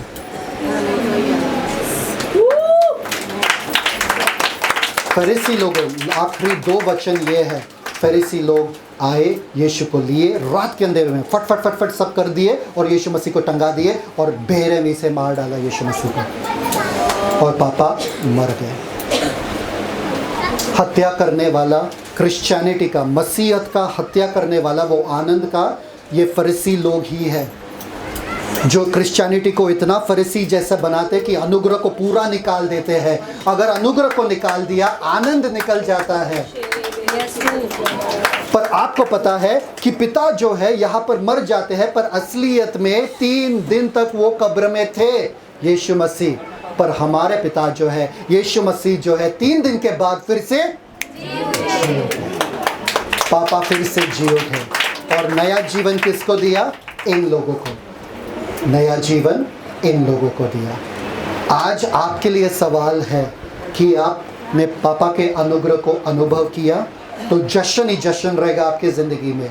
अगर आप कमाने के चक्कर में हो पापा के आशीषों को, तो आप में नफरत, आप में उदासी, आप में चिड़चिड़, गुस्सा, सब कुछ, ये जलन। वो लोग आशीषित कैसे हो रहे? वो तो 10 घंटे प्रार्थना करते, हम लोग तो 50 घंटे प्रार्थना करते। वो लोग इतना आशीषित कैसे हो रहे? ये जलन वगैरह सब होगा। अगर आप थके हुए हो तो यीशु मसीह के पास आना ज़रूरी है, क्योंकि बोझ से दबे हुए लोग, थके हुए लोग मेरे पास आ। आज वो विश्राम अनुभव, अनुग्रह का विश्राम अनुभव करने का समय आ चुका है। सारे आंखें बंद कीजिए। पिता परमेश्वर, उस पापा के प्यार को हम देख नहीं पाए आज तक। कमाने के चक्कर में, कमाने के फितरत में थे हम कि हम पापा के प्यार को कमाए और वो आनंद जाता गया। हम आनंदित नहीं रहे। वो उद्धार का हर्ष जो है हमारे जीवन से निकल गया। कब का निकल गया और हम सिर्फ केवल कार्य करते गए, पर उसमें कुछ जान था ही नहीं। आप आए ताकि हमें जीवन मिले और बहुत आयत से जीवन मिले। आज यीशु मसीह के बलिदान को और उसके अनुग्रह हम अपनाते हैं, क्योंकि आपके वचन में लिखा है, जो आनंद, जो अनुग्रह के भरपूरी को और धार्मिकता के तोहफे को अपनाते हैं, वो इस जीवन में राज्य करेंगे। इसलिए हम अनुग्रह के बहुतायत को और धार्मिकता के उस तोहफे को अपनाते हैं पिता, कि हम धर्मी ठहराए गए, हम आशीषित हैं, हम आनंदित हैं, हम प्यार से भरे हुए हैं, हम शांत हैं, हम में शांति है, क्योंकि हम मसीह में हैं और कोई भी दोष या दंड का आज्ञा हमारे ऊपर नहीं है। हम आज़ाद हो चुके हैं, इस आज़ादी में जिएंगे, जश्न वाला जीवन जिएंगे और आपके अनुग्रह का अनुभव करेंगे। धन्यवाद पिता, यीशु मसीह के नाम में मांगता है, आमीन। Celebrate the Christ life. God bless you. Shalom.